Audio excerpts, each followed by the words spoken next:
Hello, hello, hello. Mic test. Teka.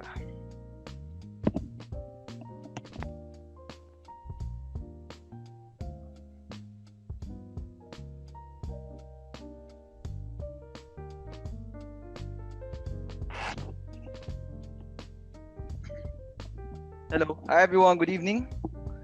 So guys, pa-comment naman pag sa audio. Kung wala bang sounds? Pa-comment if clear, if may sounds ba? Pa-comment na lang sa stream. If clear yung sounds, audio is okay.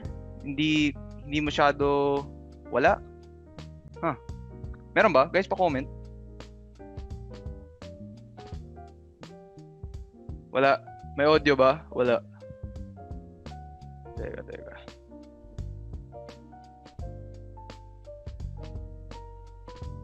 Okay na. Guys, comment nyo para lang sure na rinig. Good audio, okay. Alright, thanks guys. Tapos yung background music, okay naman, di naman masyado malakas. Alright, pa-comment na lang if yung background music is clear. So okay, thank you. Good evening everyone and welcome to another charting session by Investagrams. So, ayusin ko lang. Alright.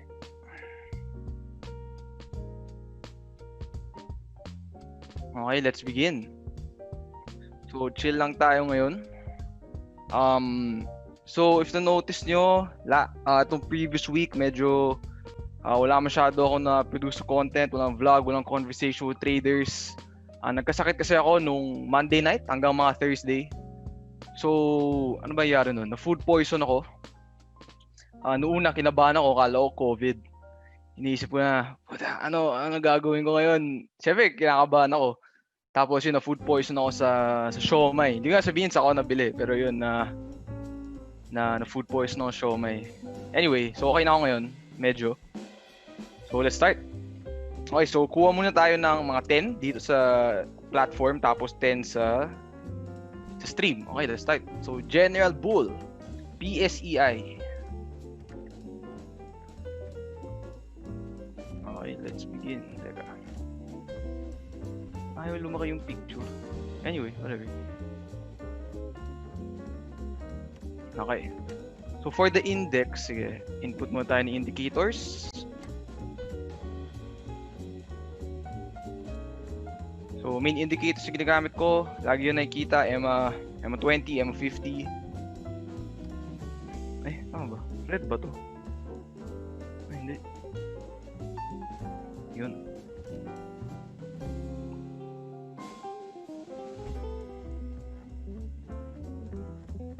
Teka, input ko lang.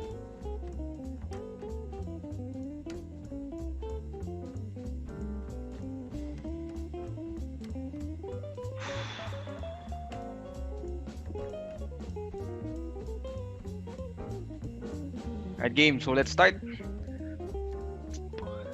Man, tawag ng girl ko. Okay, game. So for the index, grabe no. So eto, di ko to na-expect.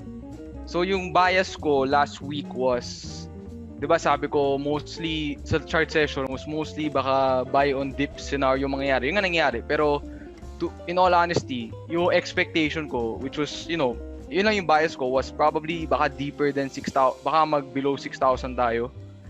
Kasi sobrang bearish, right, nung US. If I show you guys the chart later ng Dow Jones and S&P 500, if you take a look here, diba, nag-bounce tayo sa EMA 50, so di na nagpatikim sa 6,000. So yun solid, right, nag-bounce.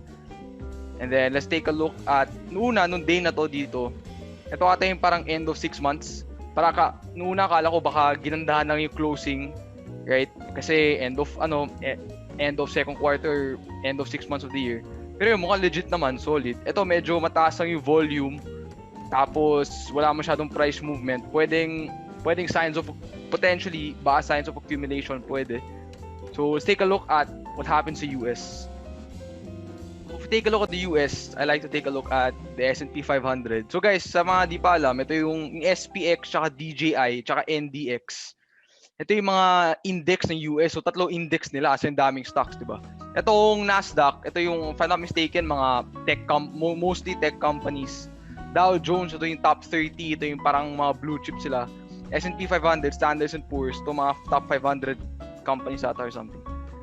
So, if napanood yung mga video ni JC, he highlighted this area, diba, tong gap.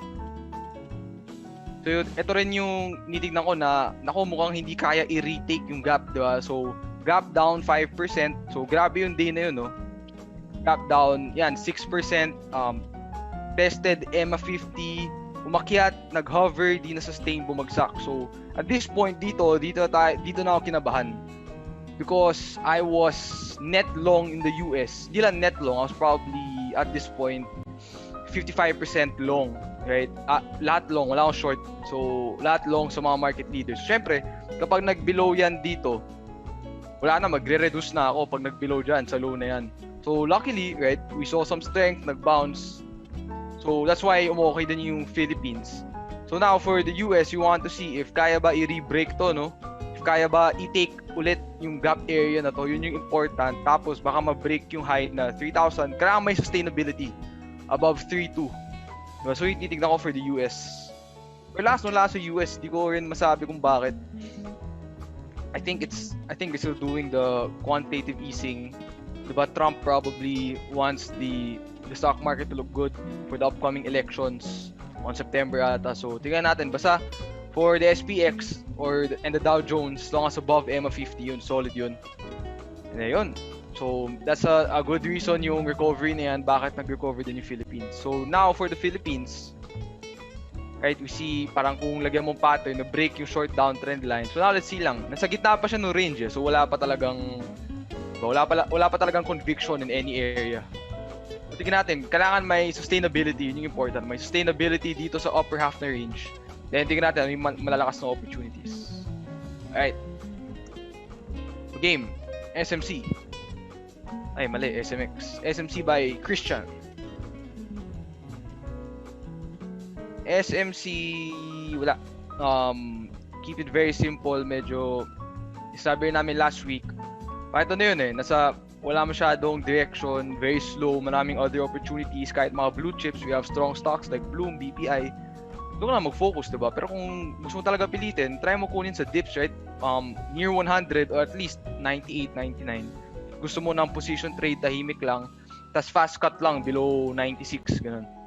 So, for SMC, ICT. So, shout out sa 885 na nanonood ngayon. So, hopefully, nakakain na kayo. Pwede nyo panoorin to habang kumakain. So, ICT also one of the leaders. So, how do I define a market leader? I define a market leader as a stock that whenever the general market corrects,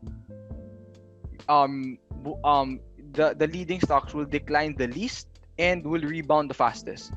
So, nung nag-decline yung index, di ba? Yung sina BPI, down 12%. Right? Maraming down. Ito, down lang to. What? 8%? So, leader siya. Nagko-consolidate. So, solid congrats sa mga nakabili sa dips, no? Near 100. But now, let's see. We have constructive volume signs, right?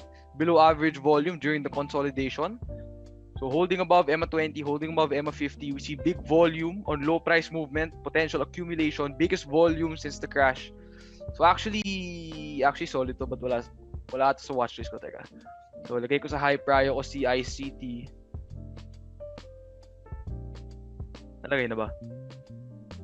Ayun, nalagay na.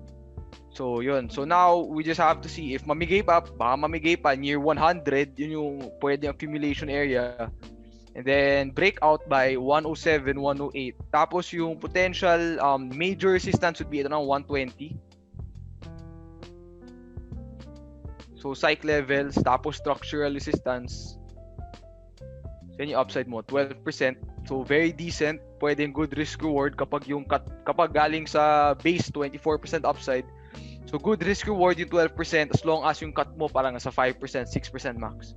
That's for ICT. Green by Diong Lee.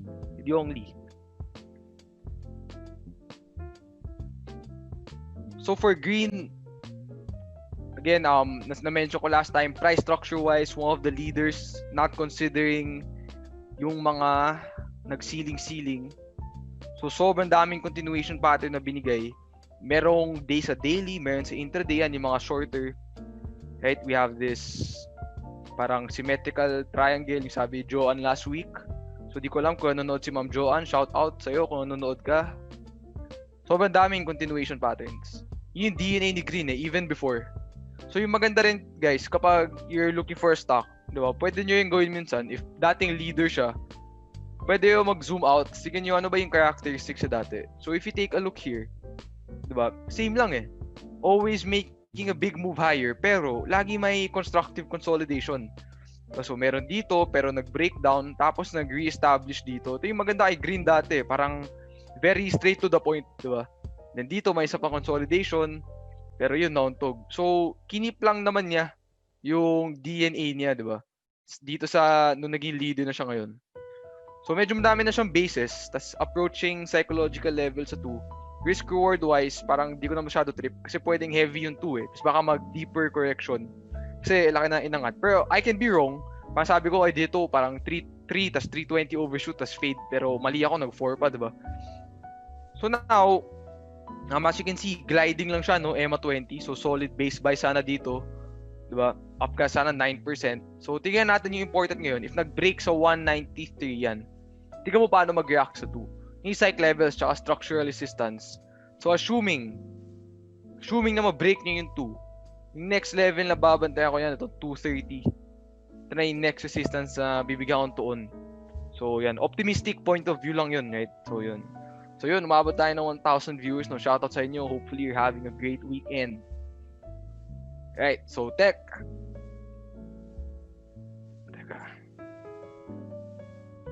Teka, time out. Teka lang.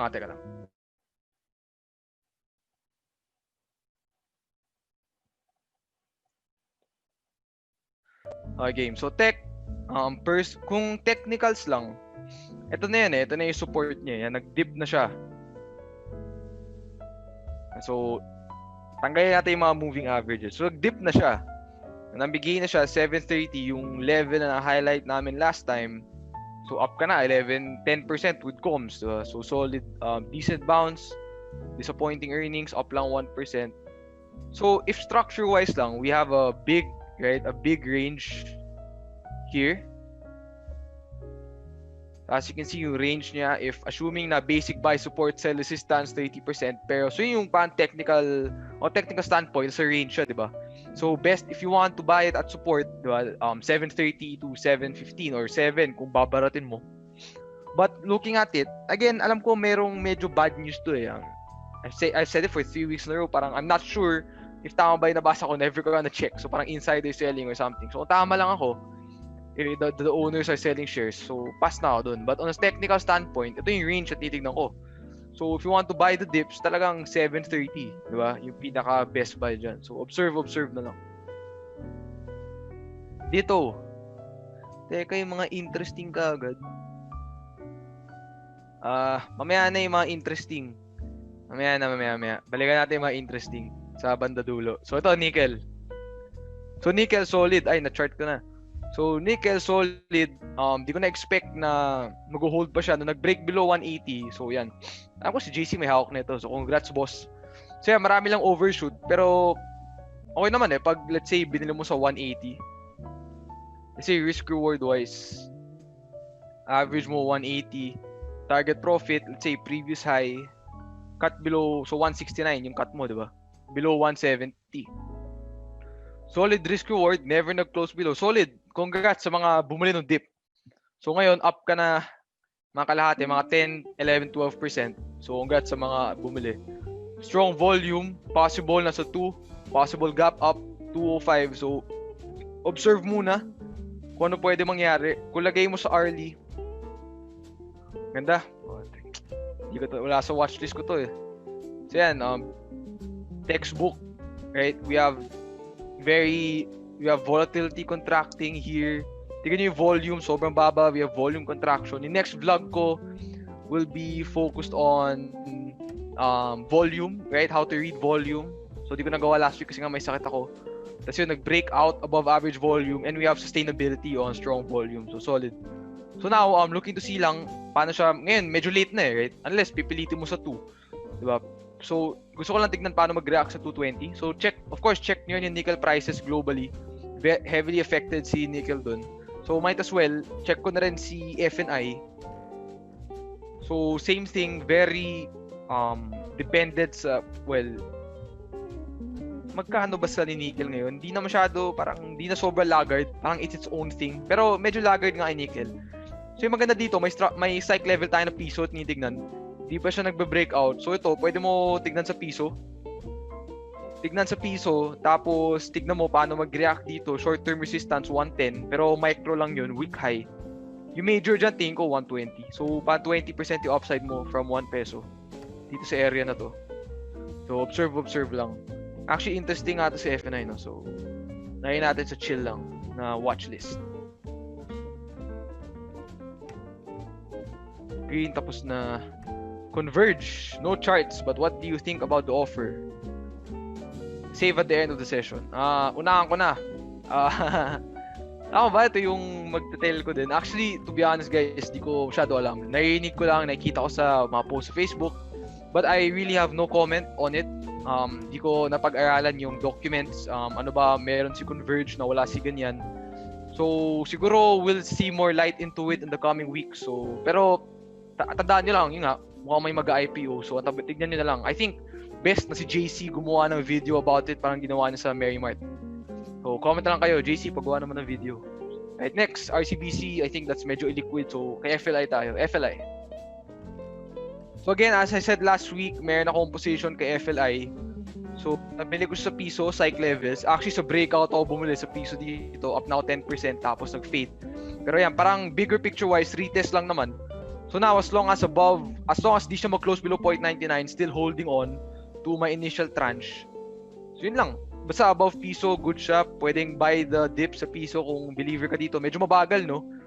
Pero wala eh. Di naman ako fully allocated sa Philippines. So, parang ginawa ko nilang position trade. Quick cut below 0.90. Kapag na 0.97, cut na ako agad kahit intraday. Pero, mabigat yung bids eh. Mabigat yung bids sa 99.98. So, hinawawakan ko lang. That's for FLI. So, last. Sige, last. RLC, tas we'll go to Facebook. So, shoutout muna ako, sandali. So, shoutout ka ito. May kaibigan na nanonood, si Edward. No? Edward Kevin, na-meet ko sa isang meet-up. No? Saan nga ba yun? Traders meet-up sa EDSA Shangri-La. EDSA Shang Plaza, shoutout sa'yo bro. Kay Ma'am Lizette, part ng Phoenix crew. So, shoutout din sa'yo, Ma'am Lizette. So, RLC right now, yan, retesting the break, itong dating high niya. Holding above that key level. Pag nag-below dyan, tingin ko all-outs na. So for me, RLC, grabe yung spike, no? Ito, alala ko to, parang 1 minuto lang to, tapos nag-fade ka agad eh. Diba? APVI, hindi pa tapos, mamaya na yun. So looking at it now, ano kasi to eh, mahilig mag-conso na matagal. Similar dito. So baka, kung from a DNA standpoint, baka yun din yung mangyari. So mukhang magiging position trade siya, if ever.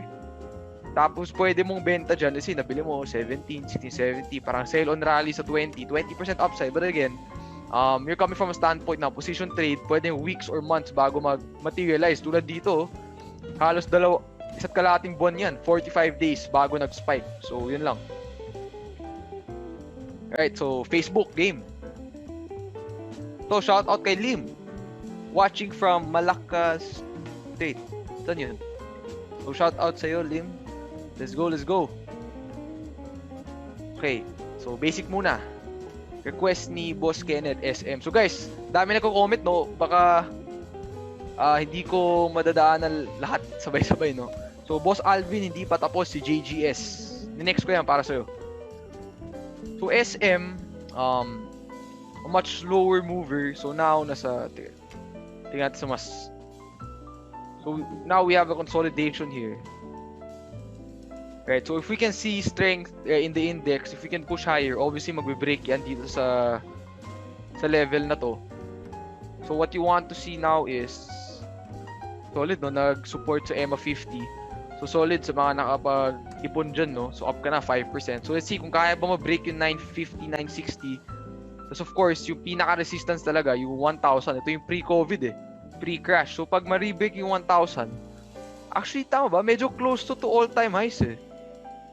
Diba? Ito na yun eh. So, well, baka masyado optimistic na yun. So, sige, optimistic point of view muna tayo. So, medyo slow mover naman talaga ito si SM. So, kung medyo chill ka lang yan. So, buy on breakout or buy on the dips. Tapos, TP mo dyan. See how it reacts sa 1,000. TP mo dyan sa 111, diba? Uy, 1.2k na nanonood. Ano ba all-time high namin? 1.4? Boss JC ka, nanonood ka. Mukhang matatalo ko yung record mo. Joke lang. Alright, so next, JGS. Yung mga blues tayo. So, JGS, from a bigger picture point of view, ayan, so weekly. Check natin yung weekly chart ni JGS. Okay, wala akong makita sa weekly. Okay, so lagay natin dito. Okay, so after the breakout, again, medyo leader din to, no? Actually, nag-breakout na pala eh. So, after breaking out here, at confirmation breakout, ito yung medyo speculative breakout na time lumala si index. So ngayon, nagko-console lang siya, 'di ba? Solid. Actually, nag-breakout na pala siya eh, pero low volume, baka mag-dips pa siya na onte. So say yan, di pa siya breakout, sa resistance lang. So observe muna. So sana kung tumuloy ngayong breakout, solid 68. So assuming na tumuloy, saan siya pwede mauntog? Pwede yan dito eh, 75. Yan, kung resistance, kung tingnan niyo yung dating structure resistance, upside mo nasa probably yan 12%. Pero low volume, baka syempre kung malakas si index, susunod to, pero tingnan natin, maganda to pag mamigay pa ng dip close to 60 para mas maganda yung risk reward. So tingnan na lang natin. That's for JGS. Pero yan, mukhang nag-breakout na nga.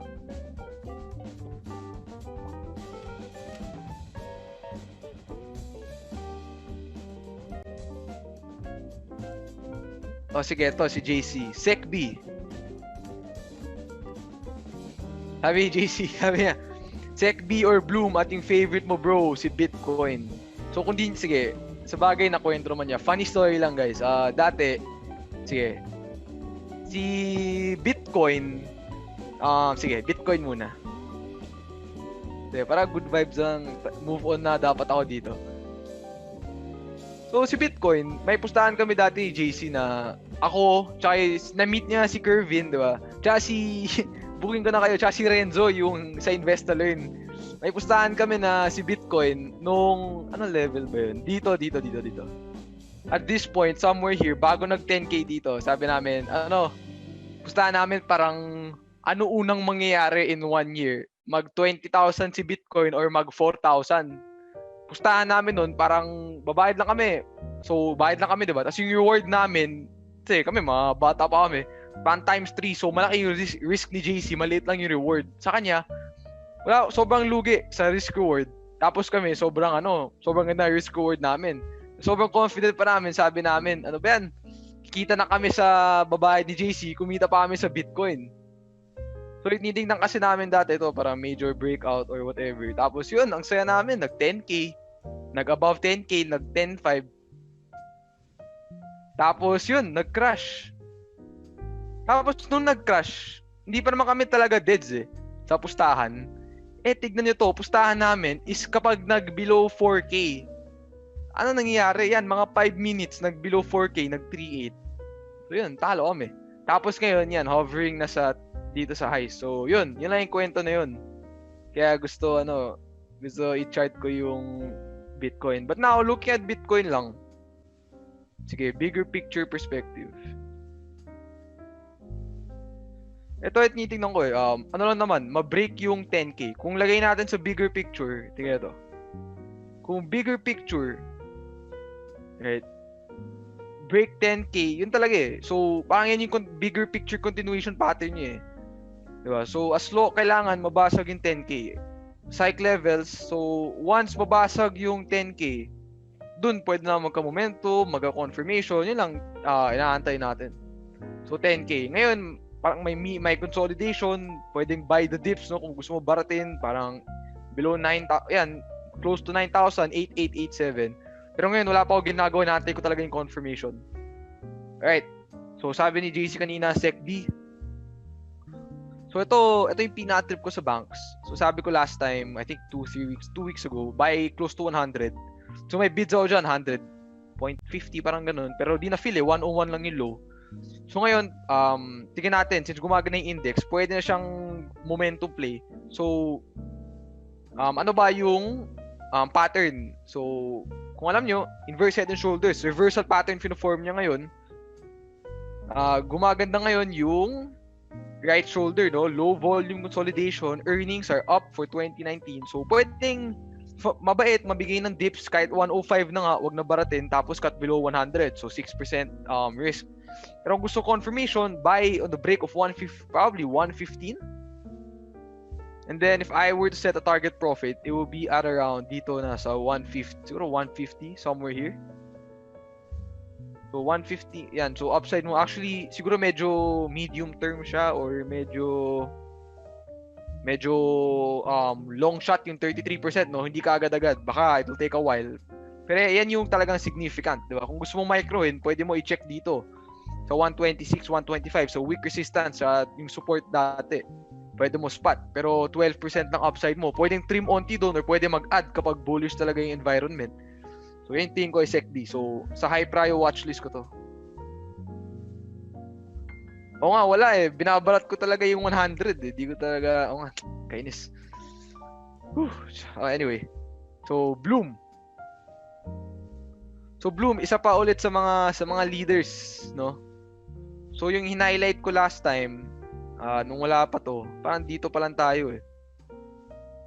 Parang break, falling wedge or something, pero yun, di gumana. So, balik natin sa bigger picture. So, leader talaga to, pero akala ko deads na, no? Nag-below 7 kasi. So, ito yung range na tinitignan ko last time. So, 8, diba? 8. Tapos yan, right?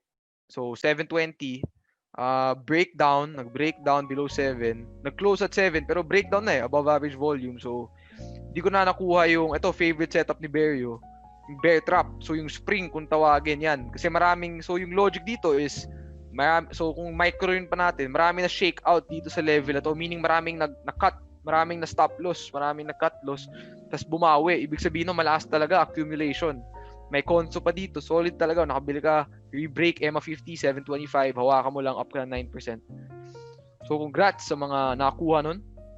So, ako ngayon, waiting na lang. Late na ako eh. Waiting na lang ako, mag-break yung 8, di ba? So, 8 nitingnan natin, tapos TP mo dito sa area na to. Sa range na to. So, close to 9. About 9 yan, mga yan. 15% upside halos. So, pwede na rin. Solid talaga pag na-dip mo sa 720. Pero yun. So, mostly, mga leaders na blue chips, same lang yung structure. So, mukhang pwede mag-momentum. Especially if maganda yung US, no, next week. Okay, next. Ito si Boss Jason Medrano. Shell PH. No probs, boss. So, Shell PH yan, yun, after that spike, diba, after breaking out, wala na, na-olats na ulit. So, if you won't consider this low as the support, let's say, nag-bear trap lang. So, ito na yan eh. Nasa support area na. So, if the trade idea is to accumulate at support, you can try to wait if it can give you a dip towards, since medyo slow mover, maybe kahit 18, wag masyado baratin. Kung gusto mo talaga on the spot, 1770, 1760. Right? But yun nga, slow mover, we have strong volume here, probably signs of accumulation. So, tingnan natin. So, sa gitna eh. So, dalawa lang yan. Pwedeng buy on breakout, break 19, or buy on dips sa 18. Pero slow mover to eh, kaya tinanggal ko sa watchlist ko. Okay, next. Ito, tropa ko si Enzo. US stocks naman. O, sige. Hindi, mamaya na US. Mamaya ka na, Enzo. Okay, next. Ako ba yung mga ano? Ito si Jason may sinabi. Boss Tom, patanong naman po kay Miss Joanne, paano niya na-spot si Bitcoin sa 6K? Nag-post siya dati. Sige, tanong natin yan. Pa-trade dissection natin. Alright.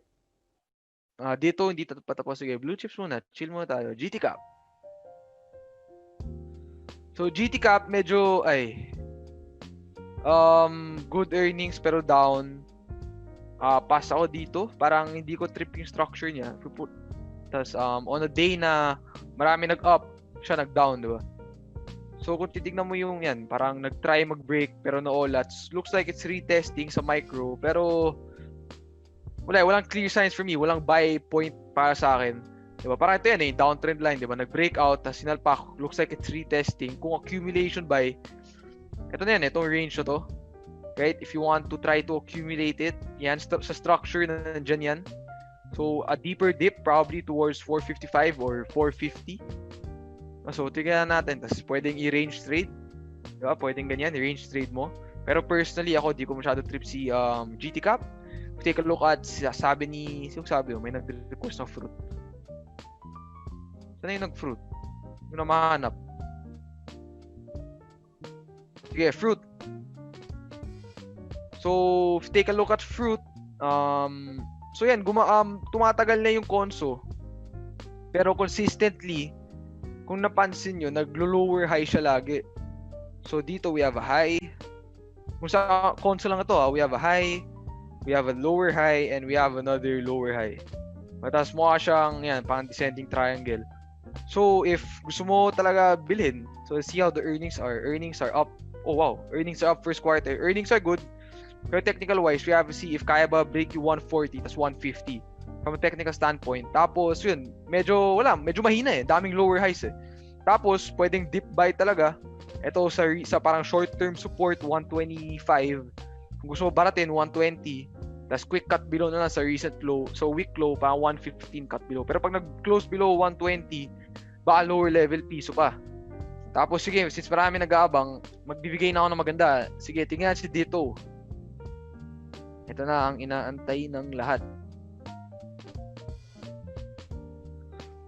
So si dito, pinaka-resistance talaga niyan 4. Diba? Yung talagang nausi ako. Sige na, dito na lang. So yan, sa 4, diba? So yeah, di umabot. So high niya was 392. Di umabot sa 4. So after breaking sa 3, sige, tingnan natin. So maraming hype and everything sa dito, diba? And yung nga, may news, nakikita ko lang sa community, hindi ko maki-confirm anything na parang hindi natuloy yung launching or something, or baka ma-push back yung date.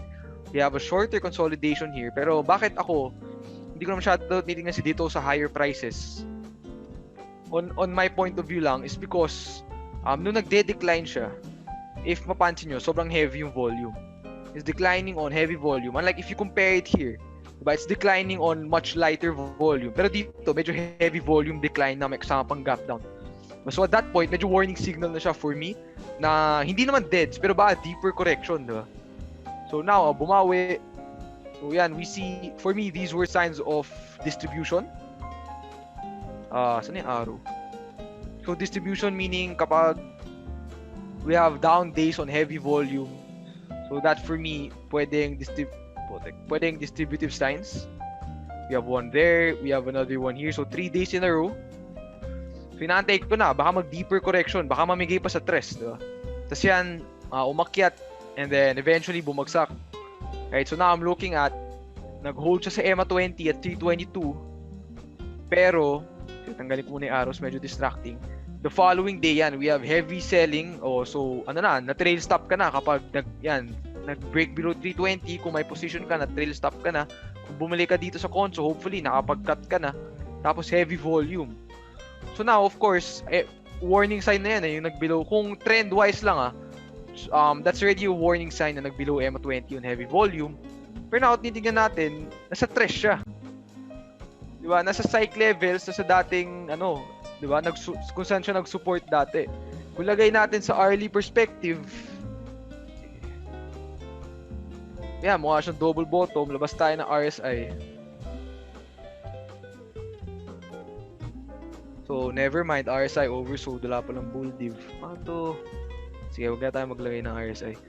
So now, ang pwede kasi mangyari dito, let's say maraming nga bumili sa 3, maraming bounce players, right? Pwede naman mangyari dito is mag-hold sa 3, overshoot below 299, 298, tapos baka mag-bounce, right? Baka mag-12% bounce back to 340 before mag-fade. Diba? So yun hindi natin masabi. Pero yes, this is a potential bounce area. So psych levels 3, tapos yan. But again, this is a game of probability. So di natin masasabi kapag mag-hold yung 3 or mag-gap down but sa Monday. So mga bumili no Friday, Yung risk mo na dyan is nag-overnight risk ka, di mo alam. So weekend, baka may lumabas na bad news. Diba? Tapos, so now, what I'm looking at now is, personally lang, nilignan ko, kaya ba mamigay close to EMA 50, a deeper, mas malalim pa na dip. So, ito lang tinitingnan ko. So, hindi ko siya pipilitin sa 3 kung mag-bounce tapos let's say na retake yung gap tapos mag-fade. So okay lang. Hindi naman ako want to play the bounce na mga ganito, 'di ba? So tingnan natin. We want to see either stabilization sa 3 tapos a longer con, so similar dito bago ma-break yung 4 or a deeper dip to EMA 50. Kasi buong run up never pa nag-close below EMA 50. Maraming opportunities to buy dito. So now I want to see kung dito mag-hold sa 280. So, naantay ko. Sana mag-dip pa sa 280. Pero I'm sure maraming bounce players tumira sa 3, diba? Yung problema kasi sa akin is may kasamang negative news. So, pwede namang siyang wala lang. Pwedeng irrational. Tapos, bilhin mo lang yung fear, diba? But that's not my game to play. You risk. Hindi ako willing i-take yung risk para makuha yung bounce, no?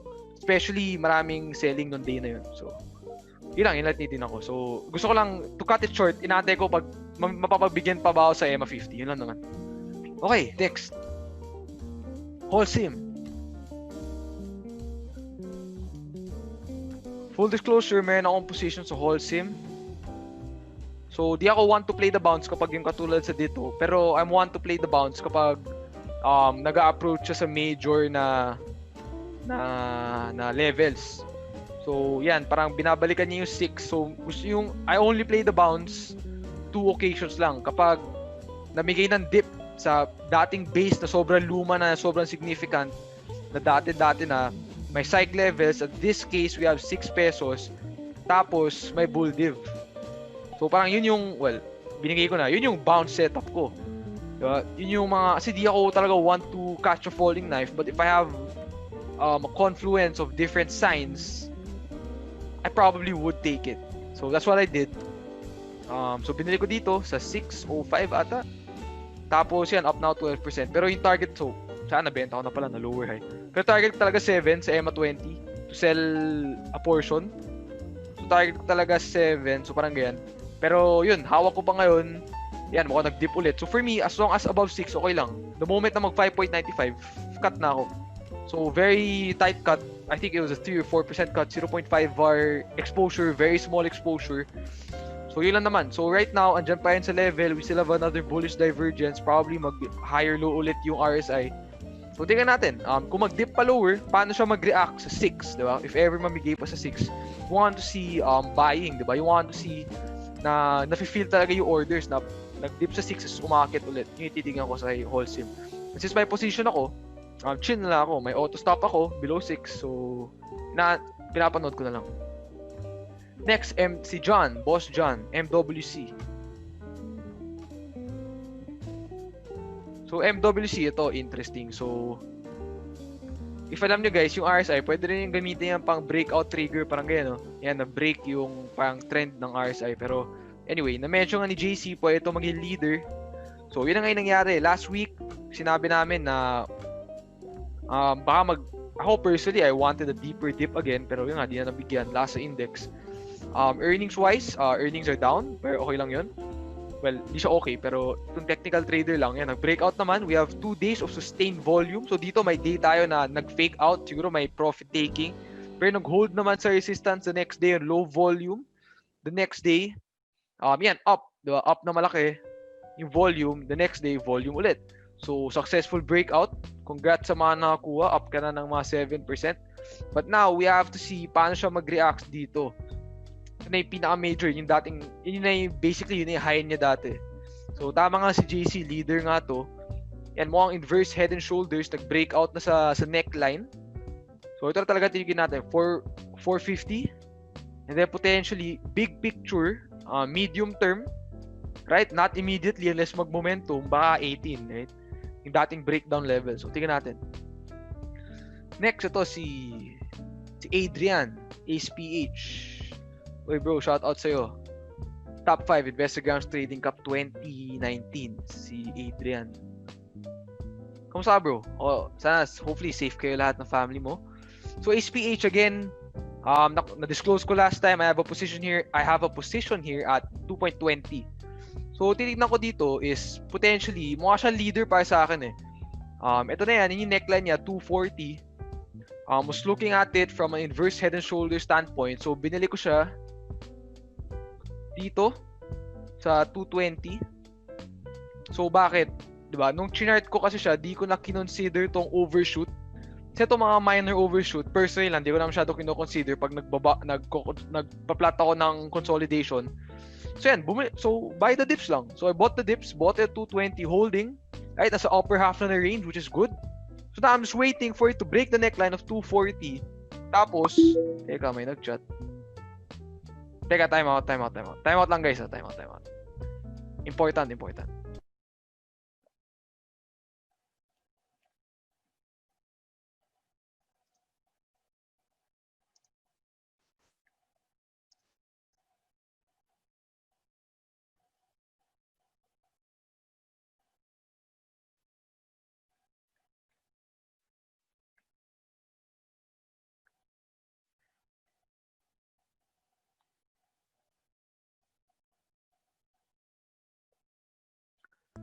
Okay, so yun, inaantay ko na if ma-break lang ba yung 240. Tas kung optimistic take profit ko would be 280.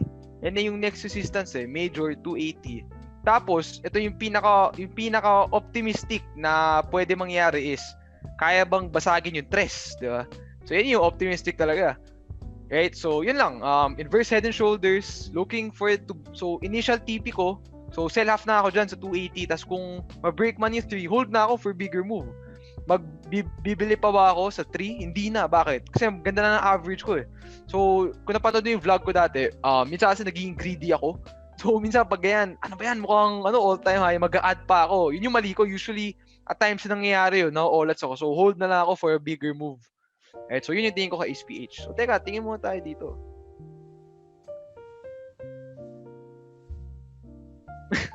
sabi ni RGPS siya ni Reggie, jowa dapat replyan. Hindi ko jowa yung nag-message. Hindi girls yan. Very important person pero hindi. Alright, dito naman tayo sa mga nag-comment sa Investa. So Mac, tingnan si Mac.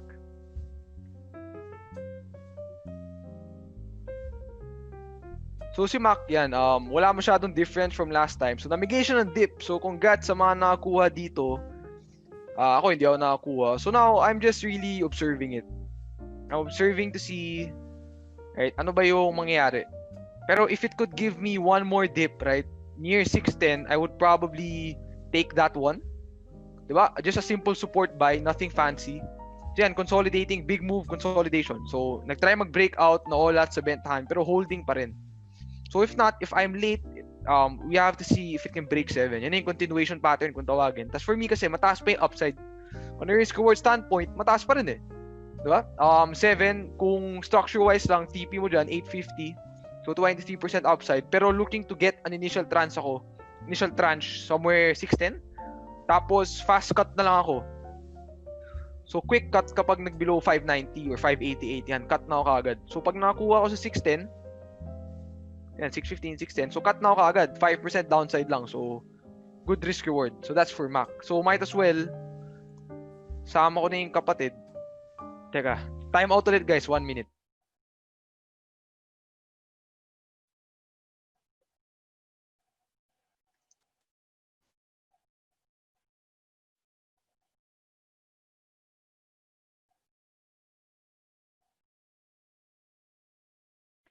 Okay, game. So, might as well, isama ko na. Right? Yung kapatid niya, si M-Wide. M-Wide, medyo iba yung structure. I like to look at, yan din, umakyat tapos konso. I like to look at it from an hourly chart standpoint. Diba? So, nag-breakout na siya, no? Last week, pero yan, no, allats. Pero namigay ulit sa 7. Ito yan eh. 680 to 7. Yan, solid. Grabe, di ko talaga. Mahina kasi ako, guys, sa buy the dips. Mahina ako sa buy the dips. So, hindi ko nakuha. Nag below 7, kinabahan ako. Kala ko allats. Pero yun, nag-bounce naman. So, congrats. Alam ko si Boss Money Growers, napanood ko yung vlog niya, nakuha niya to. So, congrats, Boss MG. So, now, nandito lang siya. Parang may minor consolidation dito. So, now, what I'm really waiting to see, if kaya ba niya ma-break. See, nauntog siya dito sa 770. So, I'm trying to see if kaya niya ma-break, no? So, oy, grabe, boss dyan. Hindi ko chicks yun. Wag ganun. So, kaya yung girlfriend ko ba, nunod? Wag ganun. So, 770 lang. So, 770. Right? I'm waiting to see if kaya. So, dalawa lang yan eh. I'm trying to see if I can get a dip towards 715 or a break, right, of 770. Because of course, nitingnan natin tong previous high as an area where yung 8 pesos is an area where we can potentially add more to the position. So, I like to add more to a position kasi when I'm at a profit. So, yan na yung parang major breakout eh. So, may mini breakout dun. Yan yung mga gusto ko eh. May mini breakout. Tapos, nagta-tranche up siya. So, mag-tranche up ako. Tapos, yung TP ko niya would be dito. Sa 10 na. Teka, linya na lang. So, dito na sa 10 yung TP ko. So, malamang yung average ko yan. Baka nasa 780. So, upside ko close to 30% pa rin. So, yun na tininan ko. Yeah, it also looks like if it can consolidate longer, mukha rin siyang inverse head and shoulders, di ba? So, yun ang ka-M-wide. Same na sa ni Mac, make or break lang yan eh. Kapag nag-breakout sa conso, solid. Higher upside if tumuloy yung strength ng index, nag-break down below, edi lats, diba? So yun na tinitingnan ko. Shout out sa 1,300 na nanonood ngayon. Never ako umabot na 1.3k mag-isa. So salamat, hopefully nakaka-provide ako ng value. Boss Philip FNI, tapos na. Next, sige, mga chill muna. DMC. Let's take a look at a few blue chip names. So we have DMC.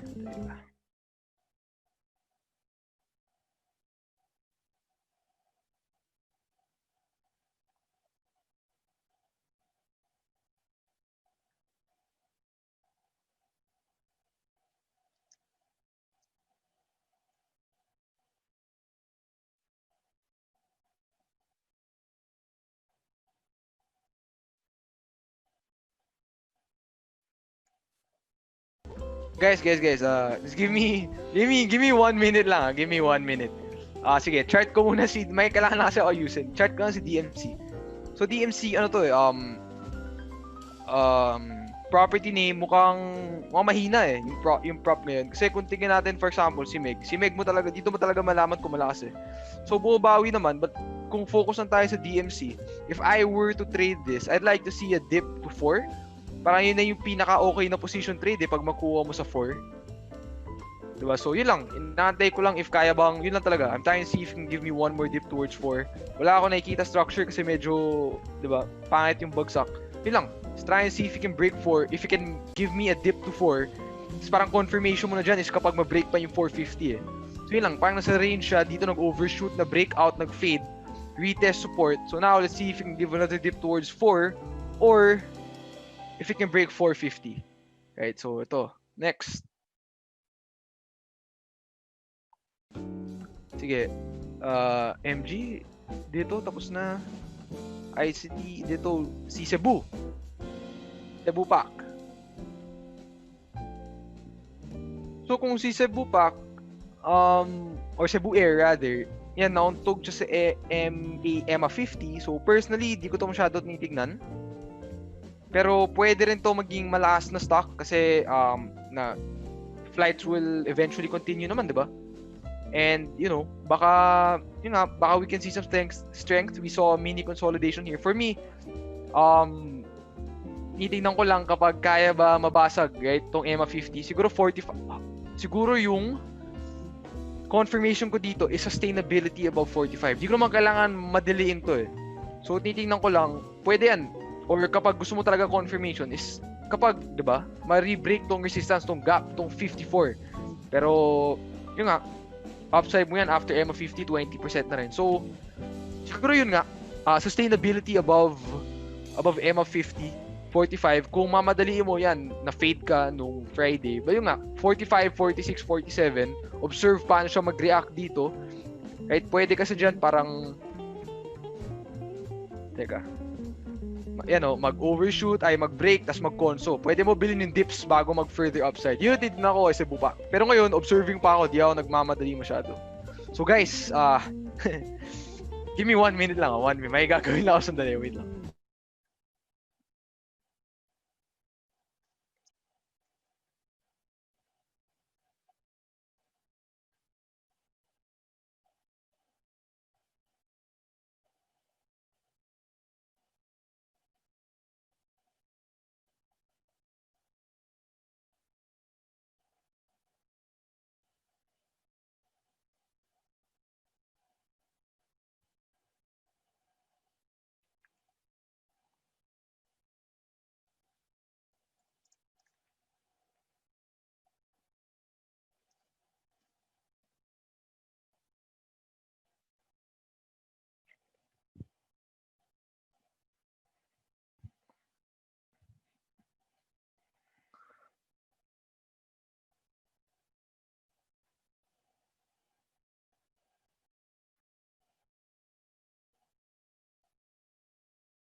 Okay, kwento ko na kung ano ba yung ginagawa ko.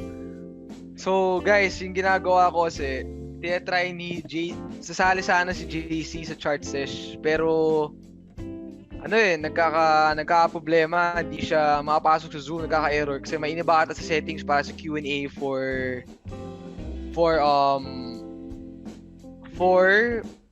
Investa Online Summit, no? So, hindi siya makapasok. So, tinatry namin ayusin, surprise sana sa inyo. Pero yun, hindi siya makapasok eh. So, ewan ko, try namin ayusin. But eventually, baka makapasok si JC. Tingnan natin. So, yun yung... So guys, hindi chicks yung chat ko. Hindi ako nag-reply sa jowa ko. JC yung kausap ko. Tinatry ko ipasok si JC. Pero wala, ayaw eh. Anyway, try natin mamaya. May last 2 dito. Tapos punta tayo sa Facebook. PXP. So yan, congrats sa mga naka-trade nito. Napakalakas. Grabe. Paano ko kaya papapasok si JC dito? Anyway. So now, diba, we have a strong breakout here. Breakaway gap. So titignan ko ngayon ito. Potentially, baka if mag-lower dip siya to 590, pwede siya double bottom bounce play. So, ewan ko lang kung lalagyan nyo pa ng fib, lalagyan nyo pa ng whatever. Pero nilininan ko, sa level lang, di ba? So, parang retest, di ba? Pwede mag-quick gap, mag-bounce yan, 580 to 630, ganyan, 650. So, 12% bounce, diba? Yun naman usually yung bounce play. Teka, ano pag nilagyan ko ng fib? O yan, sakto, di ba? 0. Ano ba? Ito, sa 0.618 whatever, di talaga ako nag-fib. So anyway, so yun lang. Tingnan ko lang, baka I'm not one to take this trade, but if you guys are a bounce player, tingnan nyo lang, di ba? Paano mag-react sa 6, paano mag-react sa 590 if mag-overshoot below. Okay, next. So guys, if na-pause ko ulit, ibig sabihin nung tinatry ko ipasok si JC dito sa loob. IMI. Sabi Chester, IMI. Tinatry ko ipasok si JC pero wala, di siya mapasok. May inibas sa settings para sa Q&A ng Investa Summit. Alright, so IMI, sinabi ko last time, no, ito yung parang secret name na ayaw ko ibigay sa lahat pero binigay ko na last time. So anyway, kasi after breaking out and inverse head and shoulders, isa to sa mga early leaders last time eh. No, nag-breakout, diba? Tapos medyo na-olat siya. If you look at it from this perspective, diba, ang pangit. Right, pangit. So, olats. Tapos, pero yung maganda, nag-conso siya, tapos tahimik na. Wala masyadong namamansin. Earnings are down. Pero, ox lang, technical trader tayo. So now I'm just looking at it, diba? It tried to break out na, right? Tried to break out, sadly, in all that. Luckily, di ako bumili. So now I'm trying to see if masama kasi pakiramdam ko nito, di ako nakaset na auto order dito sa 560. I'm trying to see if I can get another dip towards this level. Kasi nagko-contract na yung volume eh. So if you can give me 560, 570, I'm trying to observe, diba? So medyo tahimik pa, wala pa masyadong mamansin. Ngayon na nasabi ko chart session 2 weeks in a row, baka marami nang mamansin. Pero yun nga, pwedeng confirmation break na 6, it's up to you. And then TP mo dyan would be 7 or 720. Dito sa previous high, weak high din dati. Yun lang, very quiet name, wala masyadong mamansin. You don't see a lot of volume coming into it. Right, so yan. Quickie play lang, quickie 80%, diba? Very decent gain from 6, trying to get it at 570. Pero yun lang, ito na yung pattern na tinignan ko kay IMI. So yun lang, spot yun na lang. Sige, last dito, then let's go to Facebook, CHP.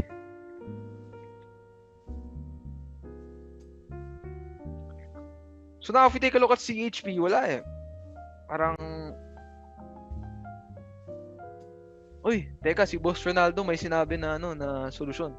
To invite a friend to join your live video, simply select a guest from the live viewer section. Tap a comment you want to invite. Teka, di ko masyado gets Zoom kasi gamit ko eh. But, teka, paano ba yun? Teka, baka ako, tawag dito. Teka. Paano ba? Mamaya na. Okay, CHP. So if you take a look at CHP, wala eh, medyo mahina eh. Di siya masyado nag-benefit sa lakas ni M-Wide. At least si Eagle, di ba? Medyo guys, sorry. Normal lang yan. Medyo bago sa laptop ko. At least si Eagle medyo lumakas, di ba? Nung lumakas si M-Wide. Per CHP, wala. Laggard talaga eh. So kung trip mo talaga yung CHP, as you can see, kapag tinry mo i-momentum, medyo olats. Right? So if you were talaga to trade this, it would probably be much better to have it as a position trade and try to get it anywhere near 1 peso. Right? So sa piso, andyan na yan eh. Strike levels, almost all-time low levels. So initial tranche mo would probably be at 1 peso. Then observe na lang. Observe na lang paano siya mag-react. Probably sell on rally structure. Diba? 120, 20% upside. Pwede na yun. Diba? Much better than try mo pilit yung momentum. Pwedeng sell half. Diba? So, come in. Guys, commercial break muna yung kapatid ko pumasok. Okay. Kyle, you want to say hi? Come here. Hi, Mutamak Investa. I'm back again. I want to say subscribe to Investagrams and like and support to Investagrams and never miss the Investagrams video. Join Investa Summit.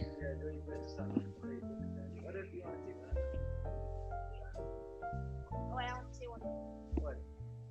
Who the people that love me and Kuya support it.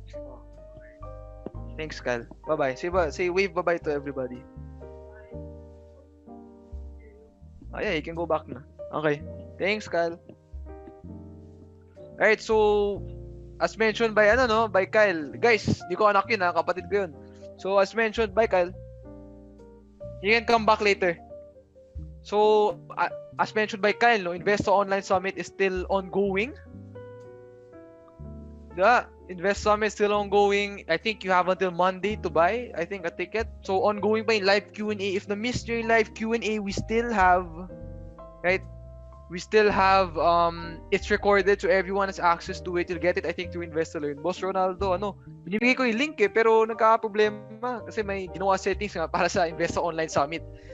So yun, tapos yung parang rewards natin, yung 366 gift credits, today is the last day for you to get it, diba? For you to claim it. If na-claim mo na, to use it pala.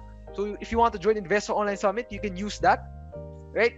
You can use that to purchase 366 peso discount din, mga 5% off yun or something, hindi ko na alam. So check yun na lang. Baka hindi mga 5%, sorry, never mind. Basta yun nga, less 366 yung total sa total price. Right? So check yun na lang, last day, sayang. Or sa pwede nyo gamitin sa Investa Prime, pwede nyo gamitin sa Investa Prime Plus, Investa Prime Elite. So solid. Alright, let's go. So, CHP done. Let's go to Facebook. Ito si Boss Ralph De La Rosa, VLL. So, teka, one moment. So, take a look at happy birthday kay Boss Ralph. Guys, comment kayo. Boss Ralph, happy birthday. Birthday daw niya ngayon. So, let's take a look at VLL. Okay medyo interesting ngayon. So, if you take a look at, ito na yan talagang 430. Yung neckline niya, kung inverse head and shoulders nga to. So, background lang, dito pa lang tinatry ko to i-trade. Ganda ng console, breakout, na fake out ako. But now, nag-try mag-break ulit. But now, let's see if it can try again. Ito na yung confirmation Di ko na to pipilitin sa dips. Antayin ko na, kaya mo break yung 430 successfully on above average volume. Ito kasi medyo sentimental driven by home. Right? But ito, sana legit na. So, inverse head and shoulders yung pattern na fino-form. We have a shakeout here. If this is the shoulder level, we have a shakeout here. So, let's see kung kaya ba break yung 430. So, guys, may comment si Felix. So, Boss Felix, ikaw ba yung lagi sa Q&A? So, sorry meron Felix doon lagi sa Q&A. So, sabi niya, guys, yung Investa Online Summit, sobrang solid for everyone. All levels, kahit beginner. Sobrang dami matututunan, worth it. So, thank you for that feedback, Boss Felix. Hopefully, na-enjoy mo talaga yung Investa Online Summit experience. Every year, try talaga namin gawing mas malupit. Na-COVID tayo, but of course, we're trying to adjust. We're trying to still find ways to provide the best value possible, not only through Investa Online Summit, but through yung regular content natin, through the chart sessions, through the vlogs, through the videos we do, through conversations with traders, through Investa Learn, di ba? So, yun. Ito si Sir Con Maiso. LIHC. Ito, parang basura na lumalakas, no? So, actually, di ko to masyado napansin Kasi nga, yun nga, basura name. But, so, we have here a breakout. We have another consolidation. Right? So, now, nag-breakdown na. So, mga medyo na-olats na. So, ngayon, went back within the base. So, di na siya healthy retest para sa akin. Baka magbigay. If you were to want to try to buy this, probably at lower support levels, at 0.60 psych level. So, deeper dip. So, actually, guys, kung ma-share ko lang, na-notice ko, sa mga ganitong place. So, as you can see, akala mo solid, no? I-momentum mo lang. Right? But actually, yung mga ganitong place, mga penny stock, even may story or wala, may volume spike or wala, it's very, very volatile. Right? So you can see, ito solid, diba? So it's just one breakout, diba? Kung nabili mo solid, pero kung late ka bumili, diba? Baka napakat ka, right? 6% down. Tapos same lang dito.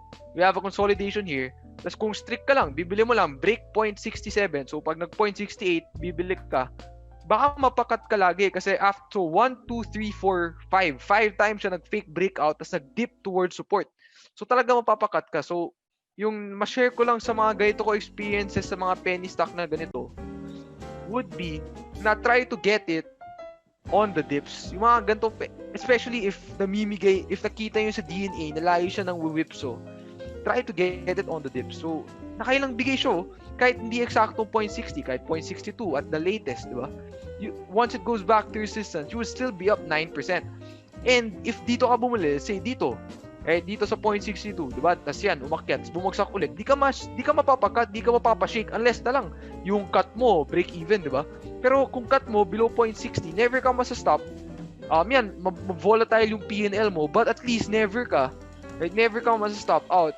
Tapos, it's your choice if you want to add on the breakout, but at least, di ba, mahahawakan mo to. Di ba? But of course, nag-fade siya, but assuming na nag-continue, you're solid, di ba? May deeper average ka, di ka na whip, di ba? Nung up ka 10%, tas nagbalik ka sa break-even, di ka na whip. Tas nung nag-breakout na yan, up ka 24%, pwede ka nang sell into strength, pwede ka nang TP kung nag-TP man dyan. Pero nag-fade na. So ngayon, titignan ko na lang kay LIHC, deeper dip. 0.62 to 0.60 kung mamigay. The sell on rally to probably 0.70. So ilan titignan ko kay LIHC. Ito kay Boss Darwin, IDC.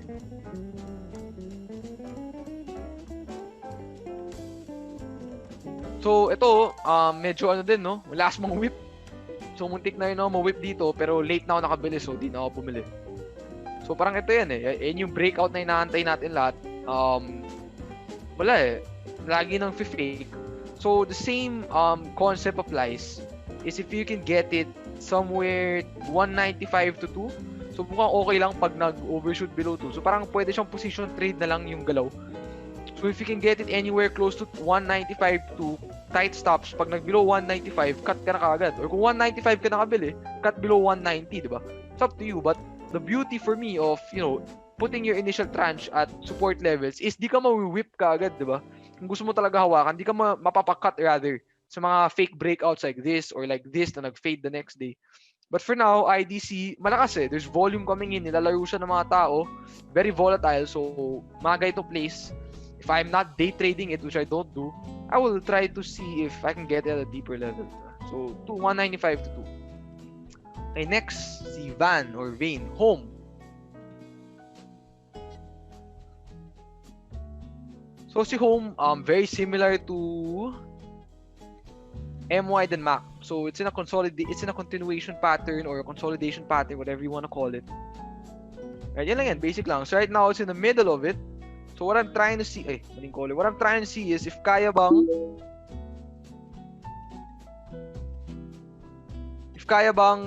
dalawa lang yan eh. Break 8 tapos TP mo nandito, di ba? TP mo would be somewhere around 10, right? So upside mo again another decent 23-25%. Tapos but also we can see baka mag-dip pa siya, right? If mamigay siya sa 7. So namigay na siya dito. Hindi ako nakabilin. May sakit kasi ako nung hindi ako nag-trade ng US or local. Naka-auto orders lang ako sa mga positions ko. So yan, namigay ng dip. So let's see lang. Baka 710, right? Or 705 mamigay if gusto mo dip buy. Tapos yung cut mo would be, diba, kung nag-below EMA 50. So yan, below 660 or 670, 5% And then once na, if umabot sa resistance, up ka na 14%. So pwede ka pa mag-add ng onte kung nag-break siya or pwedeng hawakan mo na lang or pwede ka mag-trim half. Depends on how aggressive you are. Depends on ano style mo. But dalawa lang yan. So you can buy the dip, you can buy the breakout. Right now, medyo nasa area siya na medyo lower side na consolidation. So nag-observe pa ako. But I'm waiting to see if kaya ba mag-tip sana to lower level. So 7. Yun lang inaantay ko. Psych levels. Very basic lang.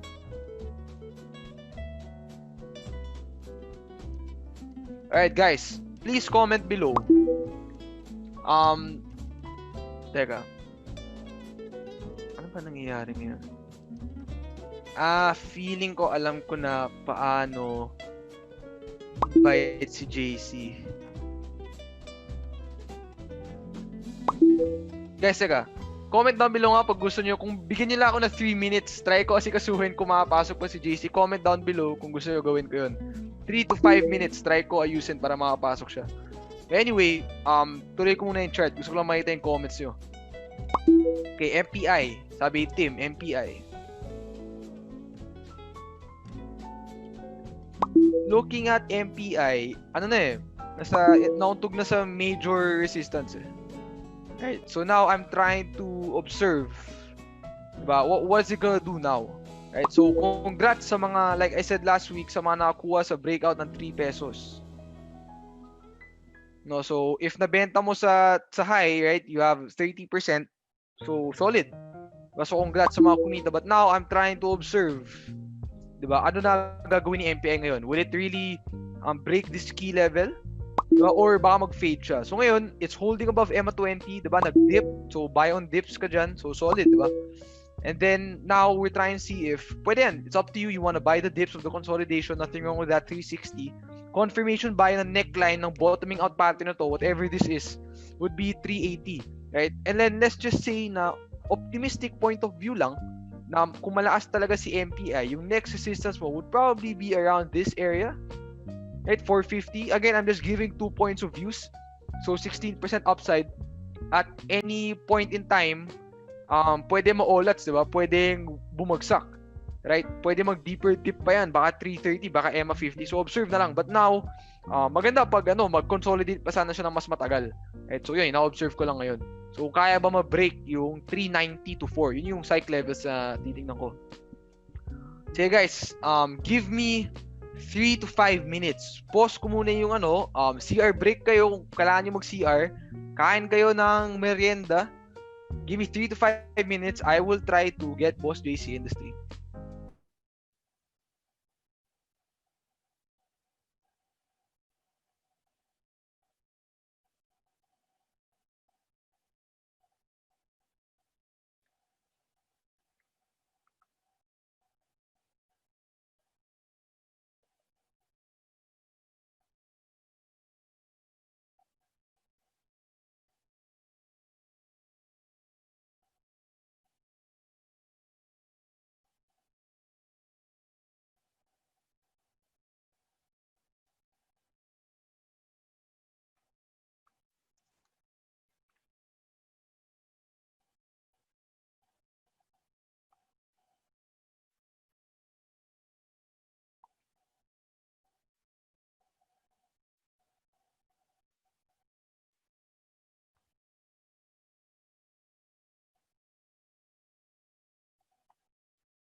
Okay guys, I'm back. So, salamat sa mga nag-antay. So, good news. Maya, pakita ko na sa inyo. So, game, let's continue. So, next. So, guys, comment pa kayo ng mga request. So, next, FGen. So, now, grabe, no? Ito yung hindi ko masyado na-expect kay FGen na lakas. Kasi akala ko, medyo sell-on news na nangyayari. So, di ba parang may minor or big, may acquisition, may acquisition play ba or something? Right? Kaya siya nag-gap up. So, akala ko sell-on news na. Pero, nag-console lang naman. So, nabias ako. Akala ko wala na upside kasi sell-on news. But now, grabe yung inakyat, no? So, if you bought it nga sa breakout, up ka pa rin 27%. But for me ngayon, medyo extended na siya. So, observing na lang ako, ano ba pwede mangyari after this? Kasi baka, sa ano na eh, dating high, so talagang TP ka na. So, solid. Congrats. Ay, grabe, solid last nito. So, congrats sa mga nakapag-trade nito. So, totally as plan yan kung talagang optimistic take profit level ka. But for now, what we want to see is maybe a longer consolidation right below that level. Somewhere around, di na dapat siya mag-below 25. Diba? Yung solid talaga, mag-console lang dyan, bigger console, tapos mag-break sa 27, 28. So, observe. So, ngayon, extended na. If I would I say na it's a good buy? Right now, probably not. So, observe muna. Right, so, guys, salamat sa mga nag-antay.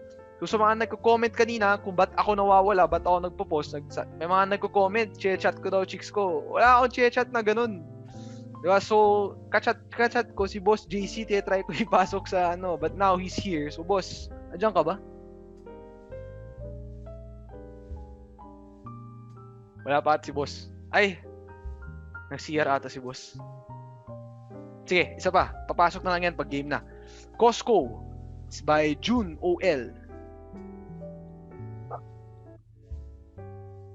So, Costco, di ko ito masyado titingnan. Medyo illiquid, medyo widespread. But we see volume coming in.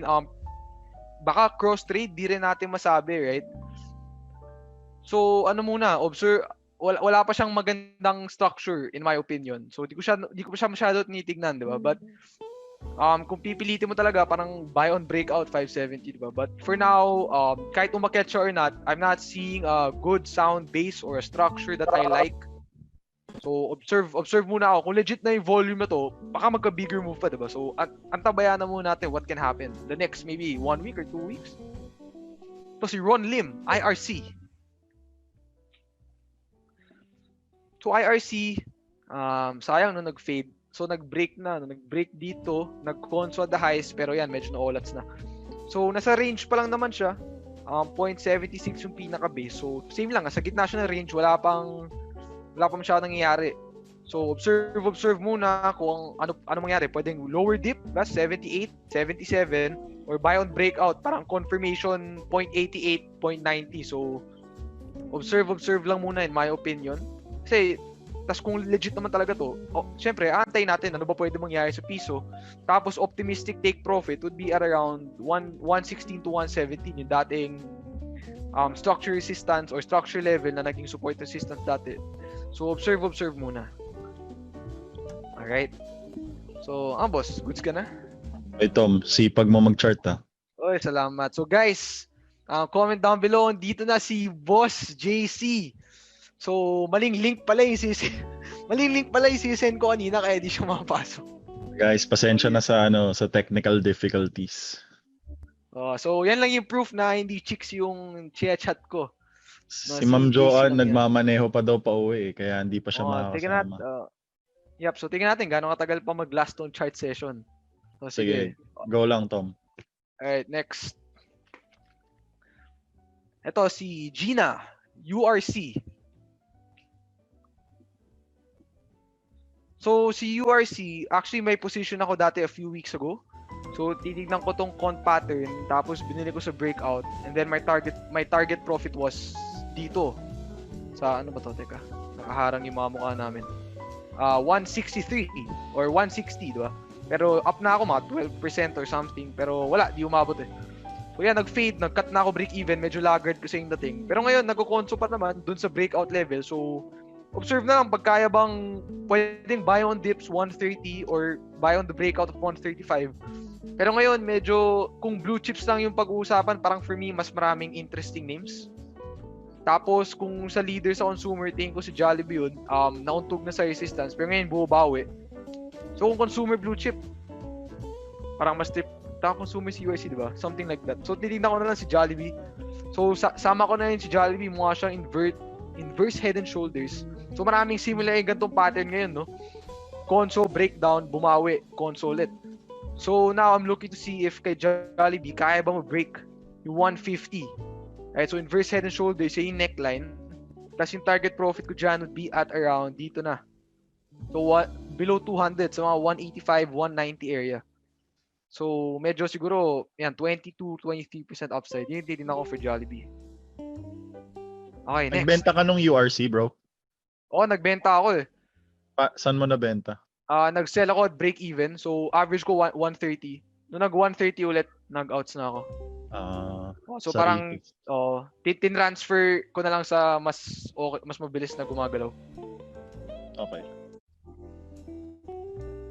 Okay, next. Bloom, tapos na. Metrobank. So Metrobank, hindi ko masyado trip. Right?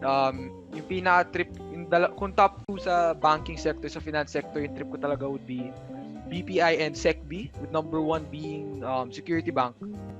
Kasi di ko masyado na kikita yung structure personally for Metrobank. So if parang kumalakas talaga yung banking sector, buy on talaga. It would probably be on the breakout. So parang ito yung structure niya pa, something like that. So di siya umabot sa pinakabarat na support area. So it'll probably be on the breakout of 41, 42. Right? Pero ewan ko lang, baka last time nauntog, potentially pwede mauntog ulit. But kung optimistic point of view lang, if mabasag na yung 42 successfully, yung take profit mo dyan will be at around 50 to 51. So yan yung initial trim levels pag lumakas na yung index sa US and sa Philippines. So baka hindi to 51, baka mga 50 lang. So mga 20% upside pa rin. So syempre, observe natin yung mga leaders, which is SecB tsaka BPI in my opinion. Okay, tapos na yun. Eto Tom, yung mga ibang laggard na bangko, PNB tapos East West, tignan mo. PW, mga mas magaan, no? Hindi naman magaan, pero yung mga parang hindi pinapansin masyado to eh. Yun, mali. Yung mga tama, mga di masyado pinapansin. Wala eh, hindi ko talaga trip masyado. Siguro pag si PNB, kung trade idea dito would be to accumulate near 20. Tapos confirmation would be break itong area na to. So recover above MA50, sustain, tas break above 23 yung confirmation. So yun tingin ko ay PNB. Tas kung target profit, probably at around 28 dito. Yan, price structure lang naman tinitignan ko. Ikaw ba, tinitignan mo sa PNB, East West? Hindi. Sa leaders ako eh, pero lang. Baka interesting to consider kung paano magta-transition yung flow ng pera kung lumakas talaga yung banking sector. Baka pwede rin tignan tong mga to. Pero yun nga, mas maganda pa rin yung leaders. Pero minsan kasi 'di ba, may phases na yung leaders bumabagal tapos yung laggards naman biglang sisipa ng 8-10% kasi sobrang tagal nilang hindi napapansin. Totoo. So since noong una gumalaw na si Security Bank tsaka si BPI, baka magka-transfer na ng pera. Magka-shift na. Pero sa leaders pa rin ako sa ngayon. Ako din. So SecB same lang, talaga, confirmation breakout sa 8. So if ma-break sa 8, possibly pwede so ngayon sa yung decline niya, yung hovering below 8, low volume lang naman. So as long as hindi masyado deep in decline, tapos umabot sa 8, tapos mag-breakout on above average volume, baka titignan ko ulit, reassess kung ano pwede mangyari. So yun tingin ko kay East West. So confirmation lang. Mukha din siyang inverse head and shoulders, di ba? Medyo mukha siyang Security Bank. Medyo. So tignan natin paano mag-react sa 8. So si Joko. Sabi Joko, FB.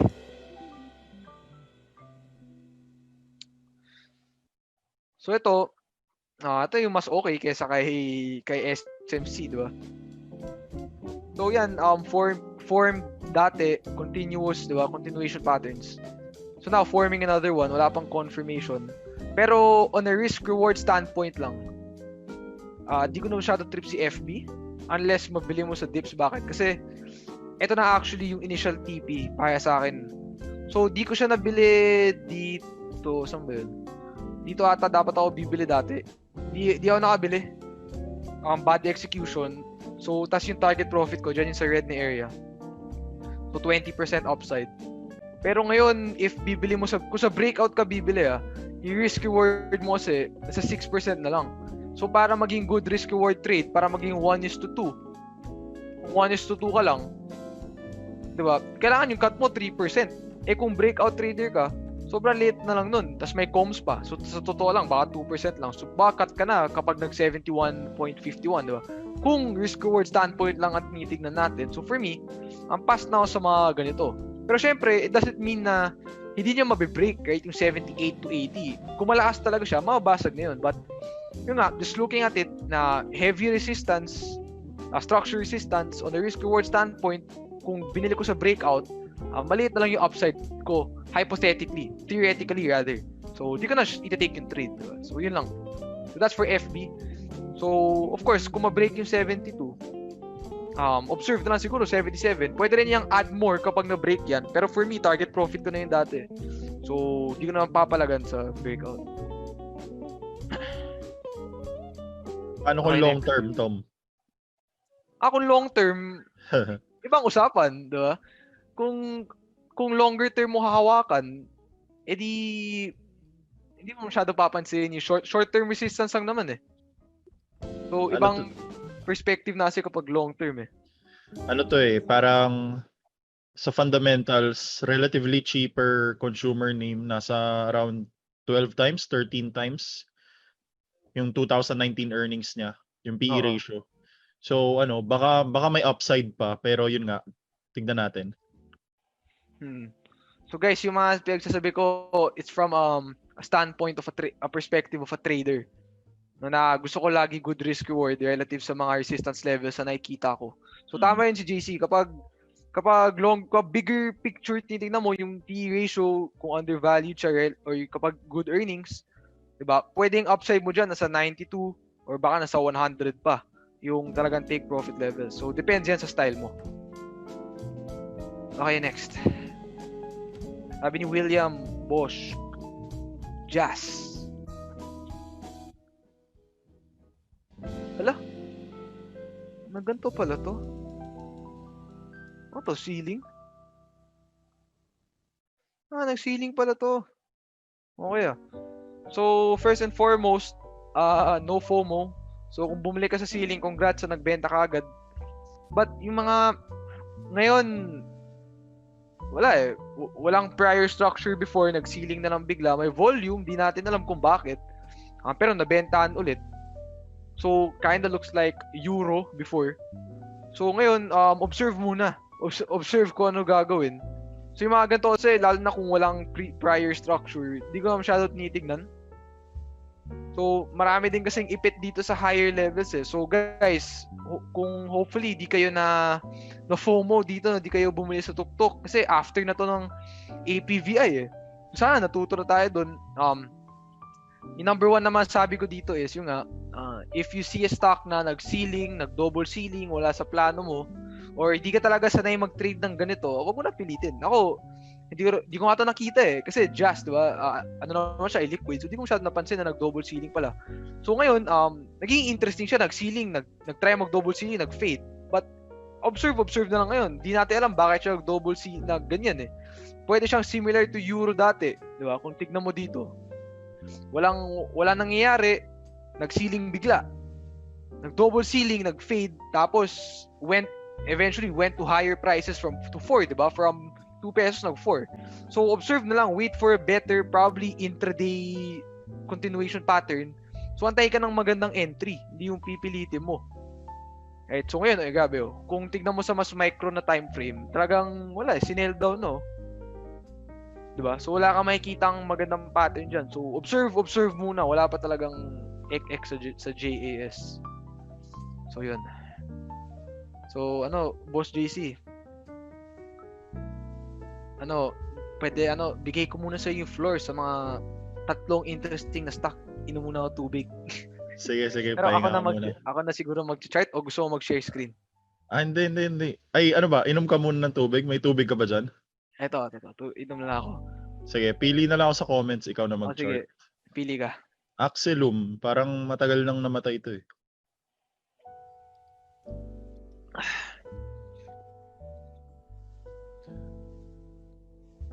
Game, Axelum. Andiyan na. Ayan na pala. Okay. Wala eh. Nasa base lang, no? So, yan na yung support niya. Kung support buyer ka, 250, 260, yan na yung accumulation range. Pero kapag nag-close below mga 245, kung tight player ka, out ka na. Or kung gusto mo wide, pwedeng 239 yung stops mo. So, yan na yun. Yan na yung range niya. So, kung tingin mo naman yung business ni Axelum, yung mga coconuts or something, yung mga produkto nila mabubuhay na ulit, then ayan na yung range ng accumulation mo. Pero maging tight ka lang. Ingat ka kapag nag-below 240. Okay, next. Yung mo ba, yung soundtrack mo, bro, naka no copyright ba yan? Oo. Ito yung play ko lagi. Yeah, ito yung play ko palagi. Tapos wala naman nangyayari. Walang problema. Oo. Sir, bakit magamit nyo? Faster moving average, pero naman yan eh. It's nothing particular. Pwede mo rin gamitin MA, tapos more of price action naman yung pag-analyze namin. Mas nagre-react lang yung EMA to the recent dates. Meg, tapos na ba Meg? Hindi ba?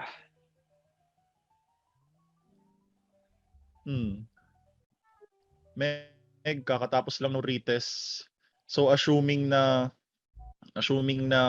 na tutuloy yung PSEI, then test niya tong recent high 350, 360, pwedeng ganun.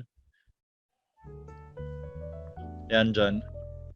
Pero kamusta si Ali?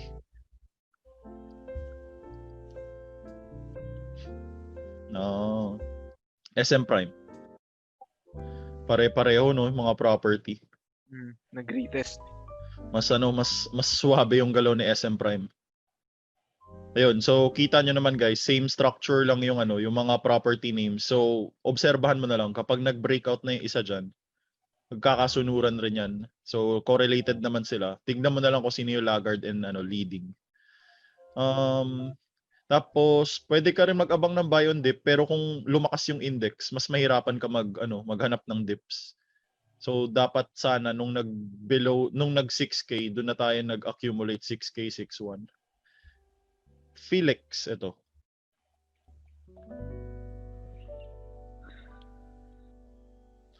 Ito sabi natin nila Joanne nung last session parang wala pang interest, pero malakas yung gold eh, kaya nagka-attention nung 'di ba 240 natin inanalyze yon diyan. Dito di pa siya nagbe-breakout. Parang ganito yung itsura ganyan. Oo, ganyan. So ganyan yung ganyan yung pag-position trader ka. Wala pang confirmation pero alam mong base forming, diyan ka papasok.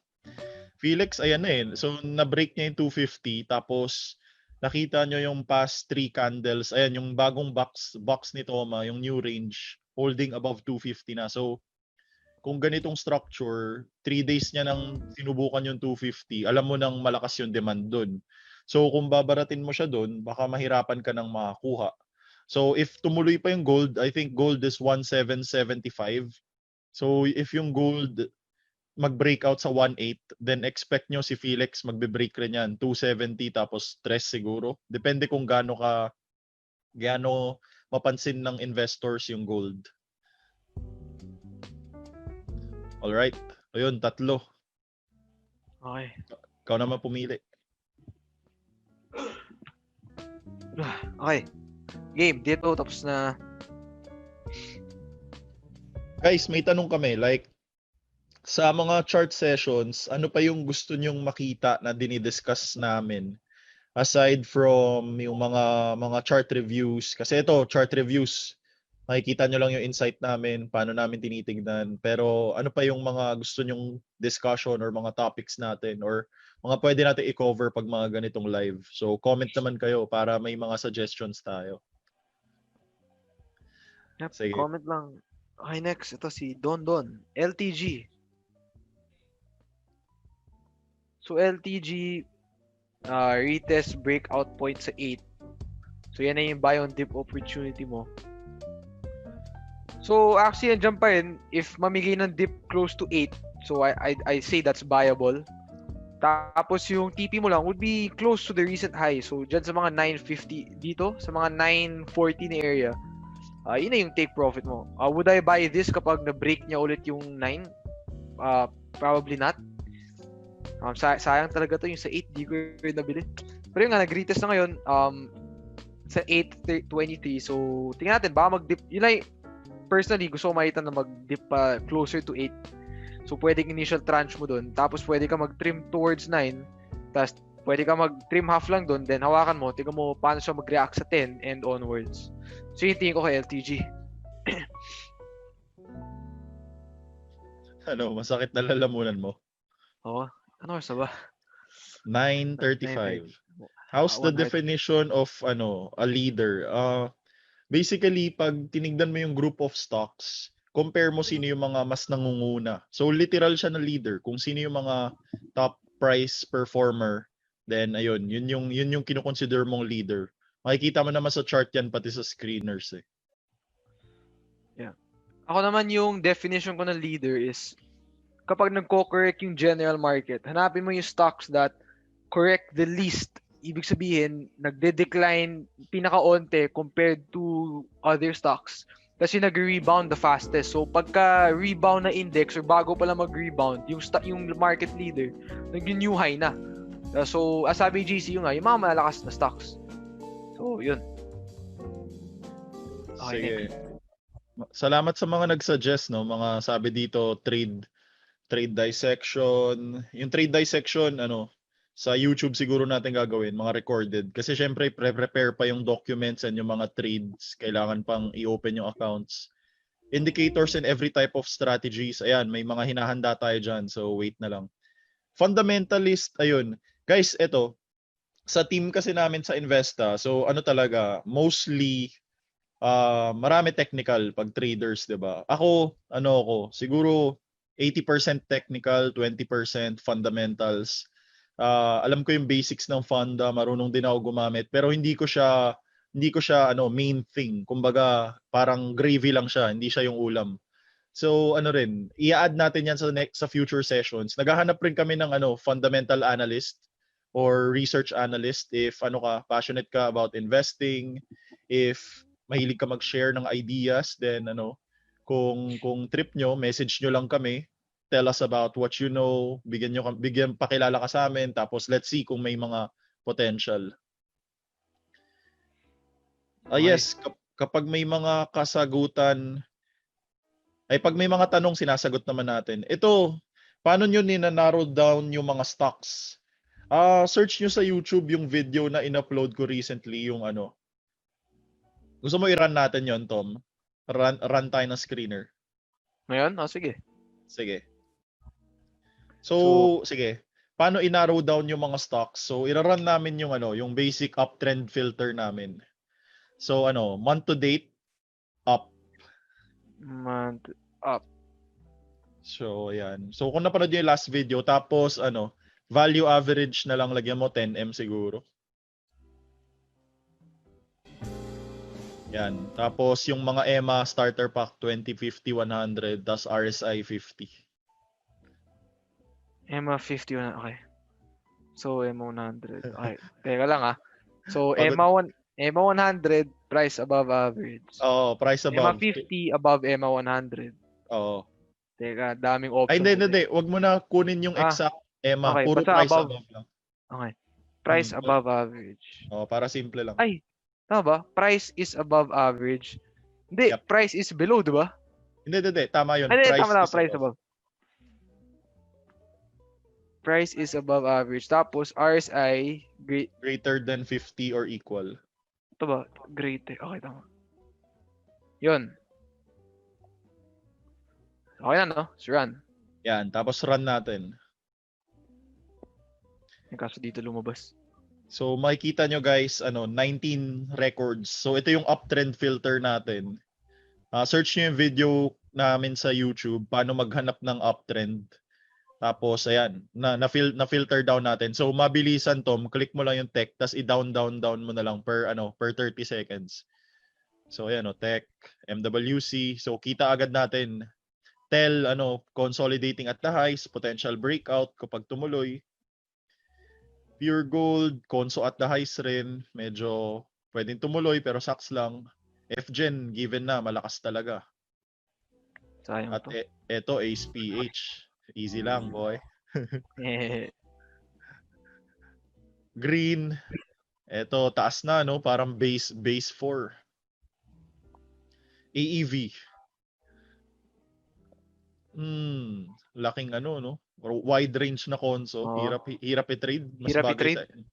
Mas bagay sa investor. SM, Meralco, BPI, JGS, FB. Ayun guys. So nakikita nyo, ginamit natin yung screen tapos we're able to filter yung mga stocks na generally uptrend consolidation yung formation nila. So ayan. Meron ako mas in-depth na guide dito. Search nyo lang yung video natin para makita nyo yung thought process. Yung screener, may free version po niyan. Pwede nyo lang i-activate, share nyo yung Facebook. So, click nyo lang yung pa-multi-tool tab, tapos screener. Yung ginawa ko sa InChart pang Investa Prime. So, teka. Hala, nakaharang yung zoom options. Ayaw mo wala. MM daw, Tom. Investa screener. Okay, MM. Yun. Hinuli ko. So, MM. Ikaw muna ako. Hinuli mo talaga to. Ito nga, banda huli naman tayo. Para best for last. Ikaw, anong tingin mo dyan? Okay. So ako, full disclosure, bumili ako ng MM no Friday. So, tingin ko kay MM, sa structure niya ngayon, noong una, tinitingnan ko paano siya mag-react, which is, isa rin ito sa mga na-highlight sa Investa Prime Research Group, dito sa 320. So, ino-observe ko muna, pero nakita ko na, mukhang mahina yung day na yun eh. So, nag-breakdown. And then next, of course, titignan natin paano mag-react sa 3. Diba? Pero hindi ako, so, average ko? Average ko 3.01 ata. So, bumili ba ako kaagad? Ano yung logic ko? Bakit ako bumili sa 3? So, una, hindi na ko psych levels, dating significant level din na resistance. So, paano siya mag-react dun? Initially, nag-break, may mga bids dun, parang 4-5M, 4M siguro. Na-breakdown, right? So, broke below 296. So, marami kasing, I'm not one kasi to catch a falling knife eh. Hindi ako magbibid sa pinaka-support. Aantayin ko na i-buy up siya from that support level. Tapos, so nag-below 3 siya, siguro marami nag-isip na all at sa to. Pero ako, that was actually a good sign for me. Pang 20% okay. O pwede pa to. 80% okay pa para sa akin. Basta parang mag-re-break above 3. Kasi ngayon, ang dami ng auto-stop sa Pilipinas, pwede nag-stop hunt yung mga tao. So, pwede nag-shake lang ng mga weak holders for the strong hands to further accumulate. So, after breaking below 3, intraday, hintaw natin 15 minutes sa isang candle na to. Nung bumawi na siya sa 3, kung drill down ko pa sa 5 minutes, nung bumawi siya sa 3, big volume, bumili na ako, 3.01, 3.02, nag-initial tranche na ako, mga 50-70% ng size na gusto ko. Kasi hinawakan ko na, on the way up, malakas naman, tuloy-tuloy lang, nag-close sa 3.11. So, paano ako nagka-conviction na bilhin siya sa ganyang setup na parang mini, super, mga 3-minute bear trap? Because nung sa dito dati, nung nabili ko sa DOS, it went below 2 din eh. After going below 2, may mga na-stop out, maraming na-hit na cut loss, maraming nagbenta. Pero, eventually, may mga nag-buy up sa kanya. So, nakikita mo yung demand, nakikita mo yung sustainability. Kung mali naman ako, pwede ko naman yan i-cut kagad eh. Kapag let's say nag-3, nag-305, 3.8, tas nag-close below 3, madali lang naman siya i-cut kagad eh. Pero yun, at least nakakuha ako ngayon ng magandang entry price. So kapag nag-320 siya ulit, so ngayon titingnan ko, kaya ba niya i-re-break yung 320? Diba? Kapag hindi kaya, okay lang, di man ako mag-cut kagad kasi may position ako sa 3. So ngayon, looking to see na lang if ano mangyayari sa 320 and looking to add to my final tranche kapag the break in 3.2. So, yung tingin ko MM. Tsaka basta above 3, okay lang. Okay siya para sa akin. Ilang percent alok ka na dyan? Total port? Yung ano, yung budget mo for that position. 50-60%, mga ganun. Okay. Same. So critical na malampasan ni MM yung 320 to 337. Pag nahirapan siya doon, pwedeng bounce lang tapos maumpog sa 320 tas 337 tas fade na naman. Pag ganun yung nangyari, ayun, pangit na yung ganun. Pero let's see. Kung maganda yung galaw niya dyan sa above 3, then baka yun na yun. Yep. Pwede rin itong setup ni Bear na spring eh. Ito na yung bear trap na inaantay natin eh. Tapos, yan, baka mauntog onte, higher low, bago tumuloy. So, observe na lang. Basta importante mag-hold na yung tres sa lagay na to. Okay. So, pasok si APVI. So, ikaw mo, JC, tingin mo kay APVI. APVI.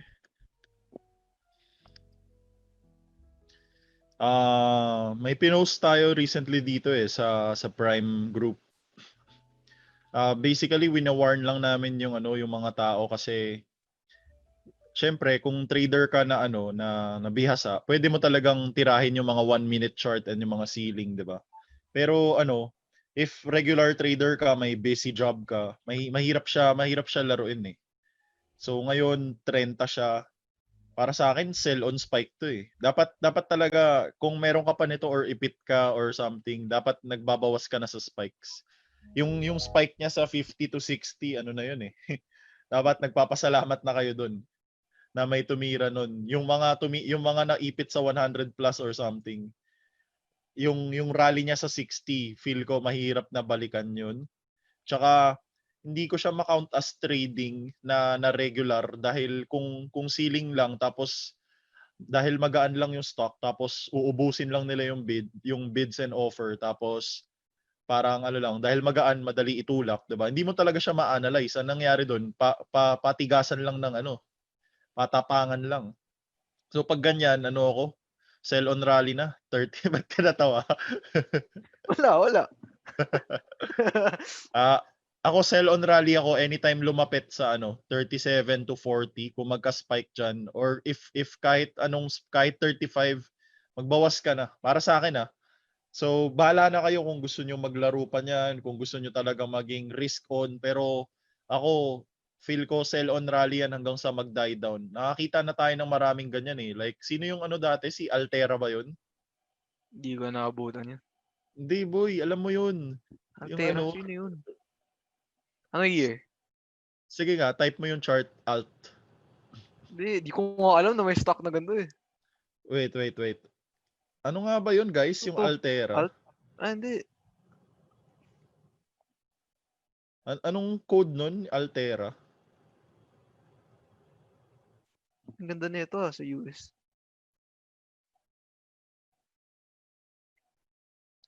Ano daw? Wala. NI Wala. ba? DNA pala. DNA yata eh. Search mo. Ito ba sabi mo? Yung yan? Hindi. DNA. Ito, DNA. Oo, yan. Ito guys, tignan nyo to. Wala pa ako nito.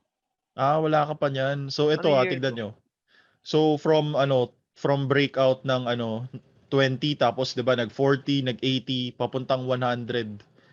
So akala natin minsan kasi nasasanay tayo na na parang masaya parati yung market, kala natin parating Pasko, pero take note may mga stocks na hindi na bumabalik dun sa nila sa mga dating high. Lalo na kung wala namang backing, yung walang rason kung bakit nagsisiling, talagang tinira lang.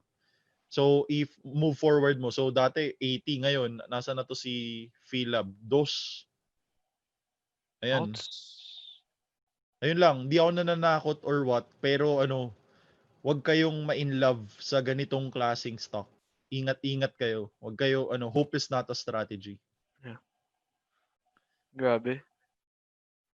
Alat naman nito. So kung bumili ka sa tuktok, bankrupt ka na. Basically, wipe out. Siguro yung maganda yun, kasi baka may mga scenario, siguro sobrang onti lang. Pero for example lang, pag naipit ka nga, bumili ka 50 or 60, 80, yung sinasabi is, ila long term ko na lang hanggang mag-break even ako. Yung approach kasi, marami kasi yung ganun, sinasabi na ganun eh. Actually, for the longest time, since panahon ni Jesse Livermore, dahil sa book ito natutunan eh, discuss niya na whatever, if yung idea mo to enter stock was coming from a trading perspective, paraphrase ko lang, no? Wag ka maging investor kapag nagka-loss ka. So, kung pumasok ka as a trader, 'di ba? Wag ka lumabas as an investor, 'di ba? If may cut loss, if may risk management ka dapat sundan mo. Tsaka dapat yung nga hindi everyday Ito may maganda ako mapakita eh na stock sa US. Ito si VeriSign. So si VeriSign, 'di ba, ganda ng uptrend niya since 2017, 'di ba? Mukhang mag-new all-time highs. Pero kung mapakita ko lang sa inyo yung bigger picture, kasi 'di ba yung approach sa iba, antayin ko mag-break even, tapos minsan nasa swerte na break even. Pero let's say hypothetically lang inantay mo na mag-break even. Bumili ka sa tuktok nito, nagantay ka mag-break even. Right? Let's say, since yung tech bubble na 2000 nag-top, kung inantay mo mag-break even, di ba? It took VeriSign, di ba? Almost 2 decades bago mag-break even. Tapos yung problem ngayon is if hinahayaan mo, is of course, radical example na to, no? Siguro, isang tao lang sa buong mundo na ipit ng ganito dito. But the point here is, yung nangyayari kasi when you hope or kapag nagiging, investor na lang ako or antayin ko mag-break even is, number one, hindi ka lang nawawala ng capital. Nawawala sa'yo doon, dalawa pa, tatlo. So, first, nawawala ng capital kasi ipit ka eh. Second, nawawalan ka ng confidence. And nawawalan ka ng confidence to trade other stocks kasi nga naipit ka. So, whether it's in DNA, whether it's in APVI, right? And the problem is when you lose your confidence, which I think is more important than a small loss, sa pag-cut loss, is ayaw mo na mag-trade. And usually, the market has a way of teaching you a lesson na yung time na yun nga nawala ng confidence mo, that's when the elephant walks in front of you, tas you don't have your gun loaded. Parang yun yung sinasabi. So the moment na yun nga you take bad trades, diba, na big loss ka, naipit ka, you put your gun down, nawala confidence mo, dun lalabas yung prey, dun lalabas yung bagger stock, diba? Ilang beses ko na na-experience yun. And lastly, yung pwede mawala sa'yo is, of course, opportunities in the future. Since ipit yung capital mo sa isang stock, kung Philippine example, ipit ka sa CHP, ipit ka sa MM, ipit ka sa APVI, X, whatever, yung mangyayari sa'yo is you miss out since stress ka sa kung saan ka naipit, nawawala na yung opportunities sa iba. Lalo na if heavily allocated kayo sa isang stocks, doon ka naipit. Kaya risk yung pagka-cut loss, hindi lang siya para ma-protect yung capital eh. Para din siya ma-protect yung psyche, tsaka para may bala ka pa for future, diba, future opportunities. So sorry, napadiscuss ako ng mahaba. Relevant yun kasi 'di ba? 2012 ako nag-start. Dati nung wala pang Investa, nag-attend ako mga seminars, nakipagtropa ako sa mga traders online. So may mga nakabarkada rin ako.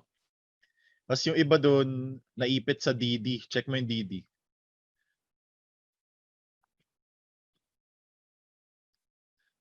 Yung Double Dragon nung time na nasa siya, 50 to 80.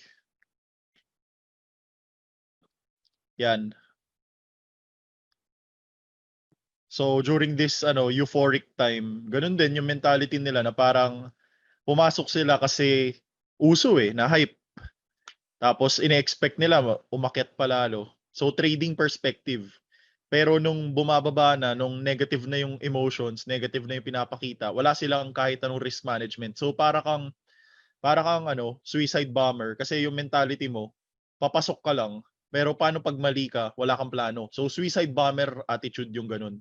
So ayun, karamihan dun sa mga traders na yun, mula nung 2014 to 17, 18, wala na. Parang either petics na lang sila sa market, patingin-tingin, pero from what I know, hindi na sila talagang nakabawi in a big manner. Versus, kunyari, kung nakabili ka sa 70, kahit nag-cut ka sa 50, let's say may 20-30% loss ka or something. Pero during the 2017 to 19, medyo may mga rally doon, nakalipat ka naman sa mga baggers, nakabawi ka pa rin. Tsaka ginawa mo yung habit na na parang okay, may mali ako, paano ko po protektahan yung sarili ko? Kesa na hahayaan mo lang yung future without any kind of responsibility or accountability to yourself. So I think kung gusto niyo maging trader, dapat isipin niyo 'yun. Kasi sasabihan kayo ng market parati na na pag mali ka, mali ka. Anong gagawin mo kapag mali ka? 'Yun yung mahirap sa tao kasi hindi naman tayo sanay as human beings na tanggapin yung pagkakamali natin. Kung investor ka, walang problema 'yan. Iwan mo lang pera mo, maghanap ka ng mga companies, payaman ka sa trabaho mo, tapos bili ka lang ulit ng stock. Ibang-iba yung galawan ng investor. Iba rin yung risk management niya. Pero pag sa trading, masanay tayo na dapat may parameters tayo on how to admit our mistakes.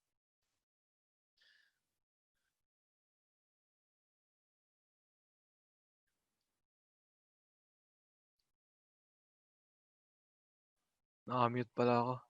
Okay. Solid. Any thoughts on Converge? Wala pa kaming thoughts kay Converge kasi October pa naman yon. So, if ever, gagawa namin na review. Pero, malaki yung IPO niya, 35 billion or 700 M USD or something. So, titignan muna namin. Re-reviewin natin yan.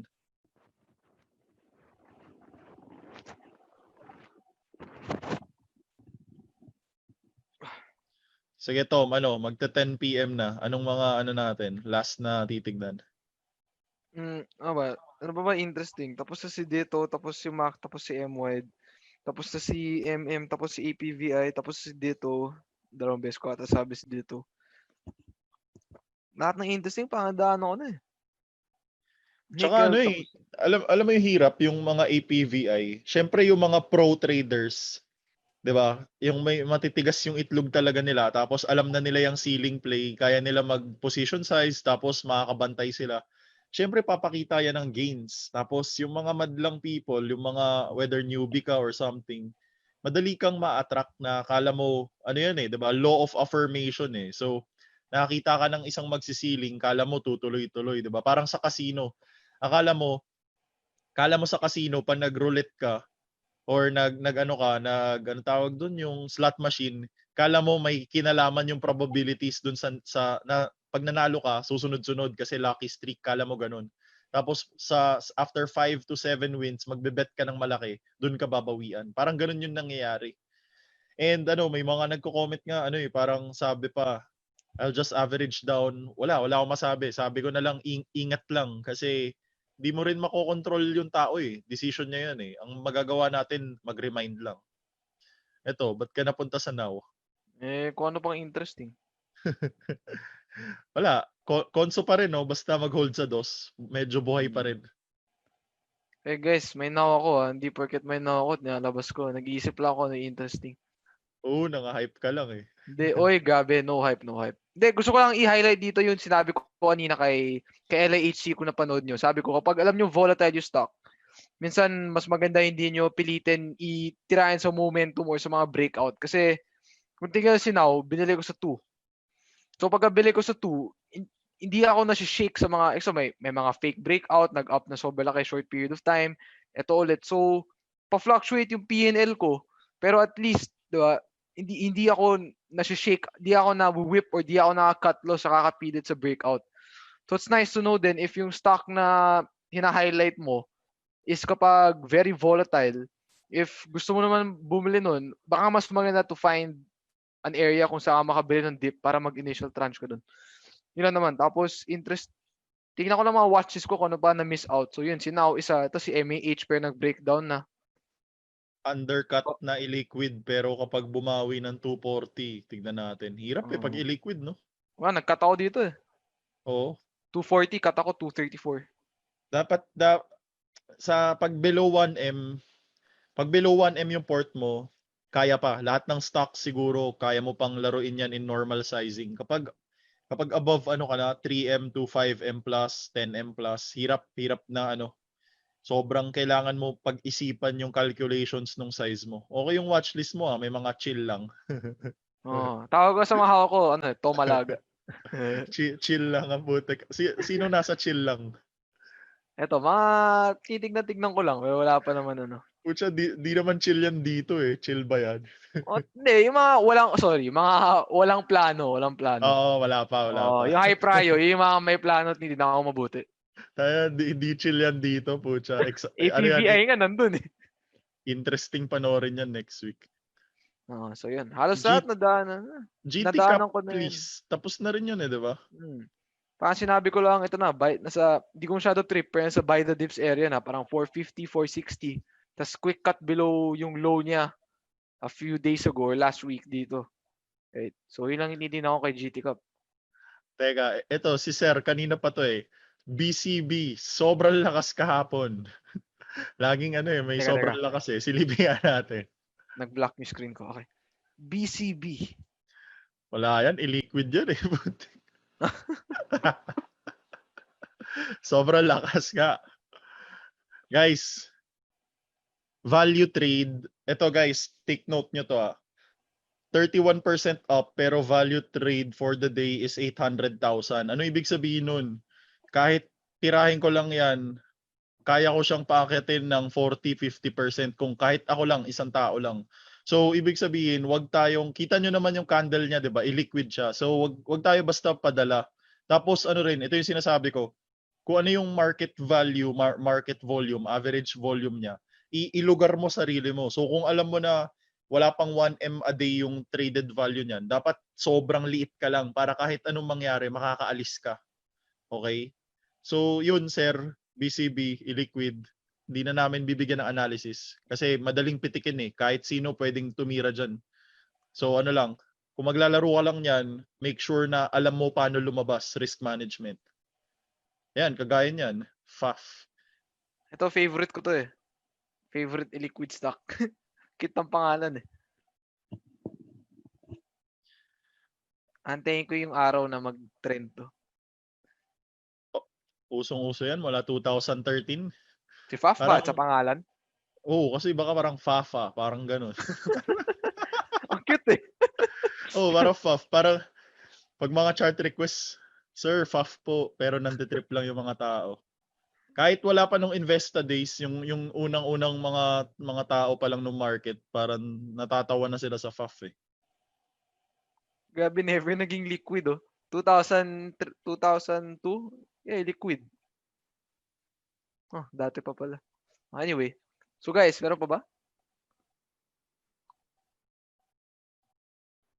Halos sa daanan ko lahat ng request. Ikaw, JC, may nakikita ba or question or something? Wala na halos, sinadaanan mo na yata. Bloom, FGen, tapos na. To, APX pala, APX, di ko daanan.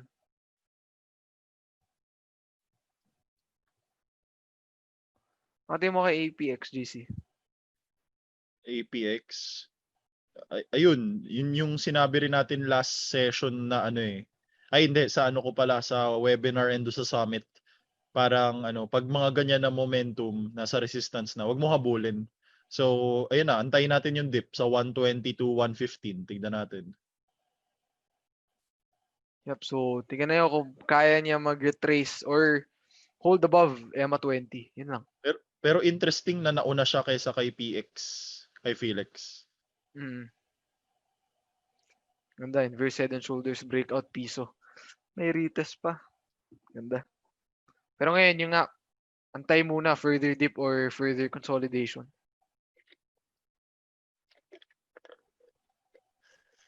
Mga boss, investing in US stock market, mahirap ba? Any tips?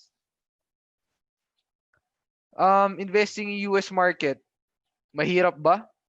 Actually, yung experience ko actually ngayon, yung focus ko talaga, mas heavy ako sa US stocks ngayon. Because mas maraming opportunities doon Yung double-edged sword actually yung fact na maraming opportunities doon. So as in sobrang dami. Every day may setup, every day may all-time high, every day may major reversal, every day may up 50%, 'di ba? So akala mo sa una parang solid, daming up.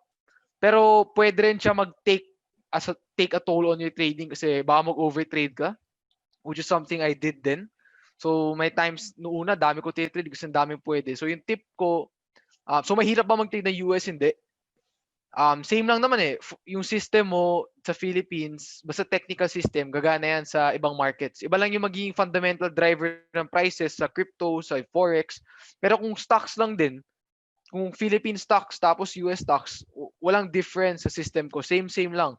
Tas yung style ko sa US ako, since madaming ang options, madaming reversals, madaming momentum, madaming pwede trend follow, I like to stick to a niche. So kapag sa Philippines, more on adapt boy, be like water. So kaya ko mag-bounce, kaya ko mag-reversal, kaya ko mag-swing TF, yan. Pero mostly swing TF bounce, diba? So depende sa market team, nag-a-adjust ako. Right? Pero sa US, given na even when the market was correcting, may mga lumalabas pa rin all-time highs.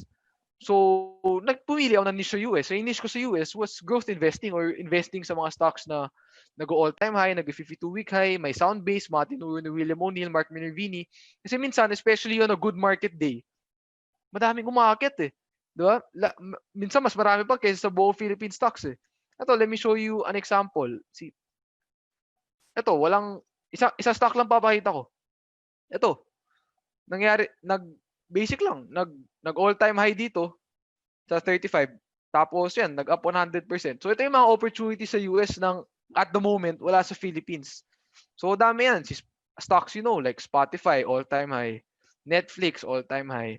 Amazon, all-time high. So sa mga hawak ko, the Trade Desk, all-time high. So kaya focus ko sa US. So mas trip ko talaga US dahil sa gantong environment na meron ngayon. Pero yung downside lang is pwede kang mapuyat kung tatapusin mo. Pero ako di ko pinupuyat. Minsan 2 or 1 tulog na ako.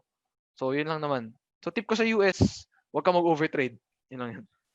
Ilang yung allocation ng pera mo, ilang percent yung nasa global, ilang percent yung nasa local? Mga 70% nasa global. Or 60, ganyan. Okay. Kumuha ka ba ng mga bagong clients o ito pa rin yung mga dati mong port? Ito pa rin yung mga dati. At natatawa ka, may bala ka bang mag-upsize or something? Sana, pero wala. Actually, isa ko investor nag-withdraw ng pera. Okay. Personal reason. So na-downsize yung port ko. Okay. Tsaka kung nagbabala kayo sa global, yung isang mararanasan nyo dito is parang naka-slow mo yung PSE pagbalik mo sa PSE. Kasi yung global napaka-volatile talaga. Pagbalik mo sa PSE, pag na-compare mo parang practice mode lang yung PSE ah. Marami kang matututunan sa global. Mas mahirap siya ng mga times 20 to times 30. Pero yung rewards ganun din kung ma-master mo. True. Puyat ka nga lang kung gusto mo tapusin. Tsaka, kung nakikita yun sa PSE, napansin ko, minsan matutuwa ka yung hawak mo up 3%, up 4%, top gainer ka na nun. Sa US, parang normal nga yung up ka na 5%, up ka na 6%. Di na siya masyado big deal eh. Kasi, lagi siya nangyayari sa US eh. So, wala. Natutuwa lang ako sa US stock market. Mas trip ko.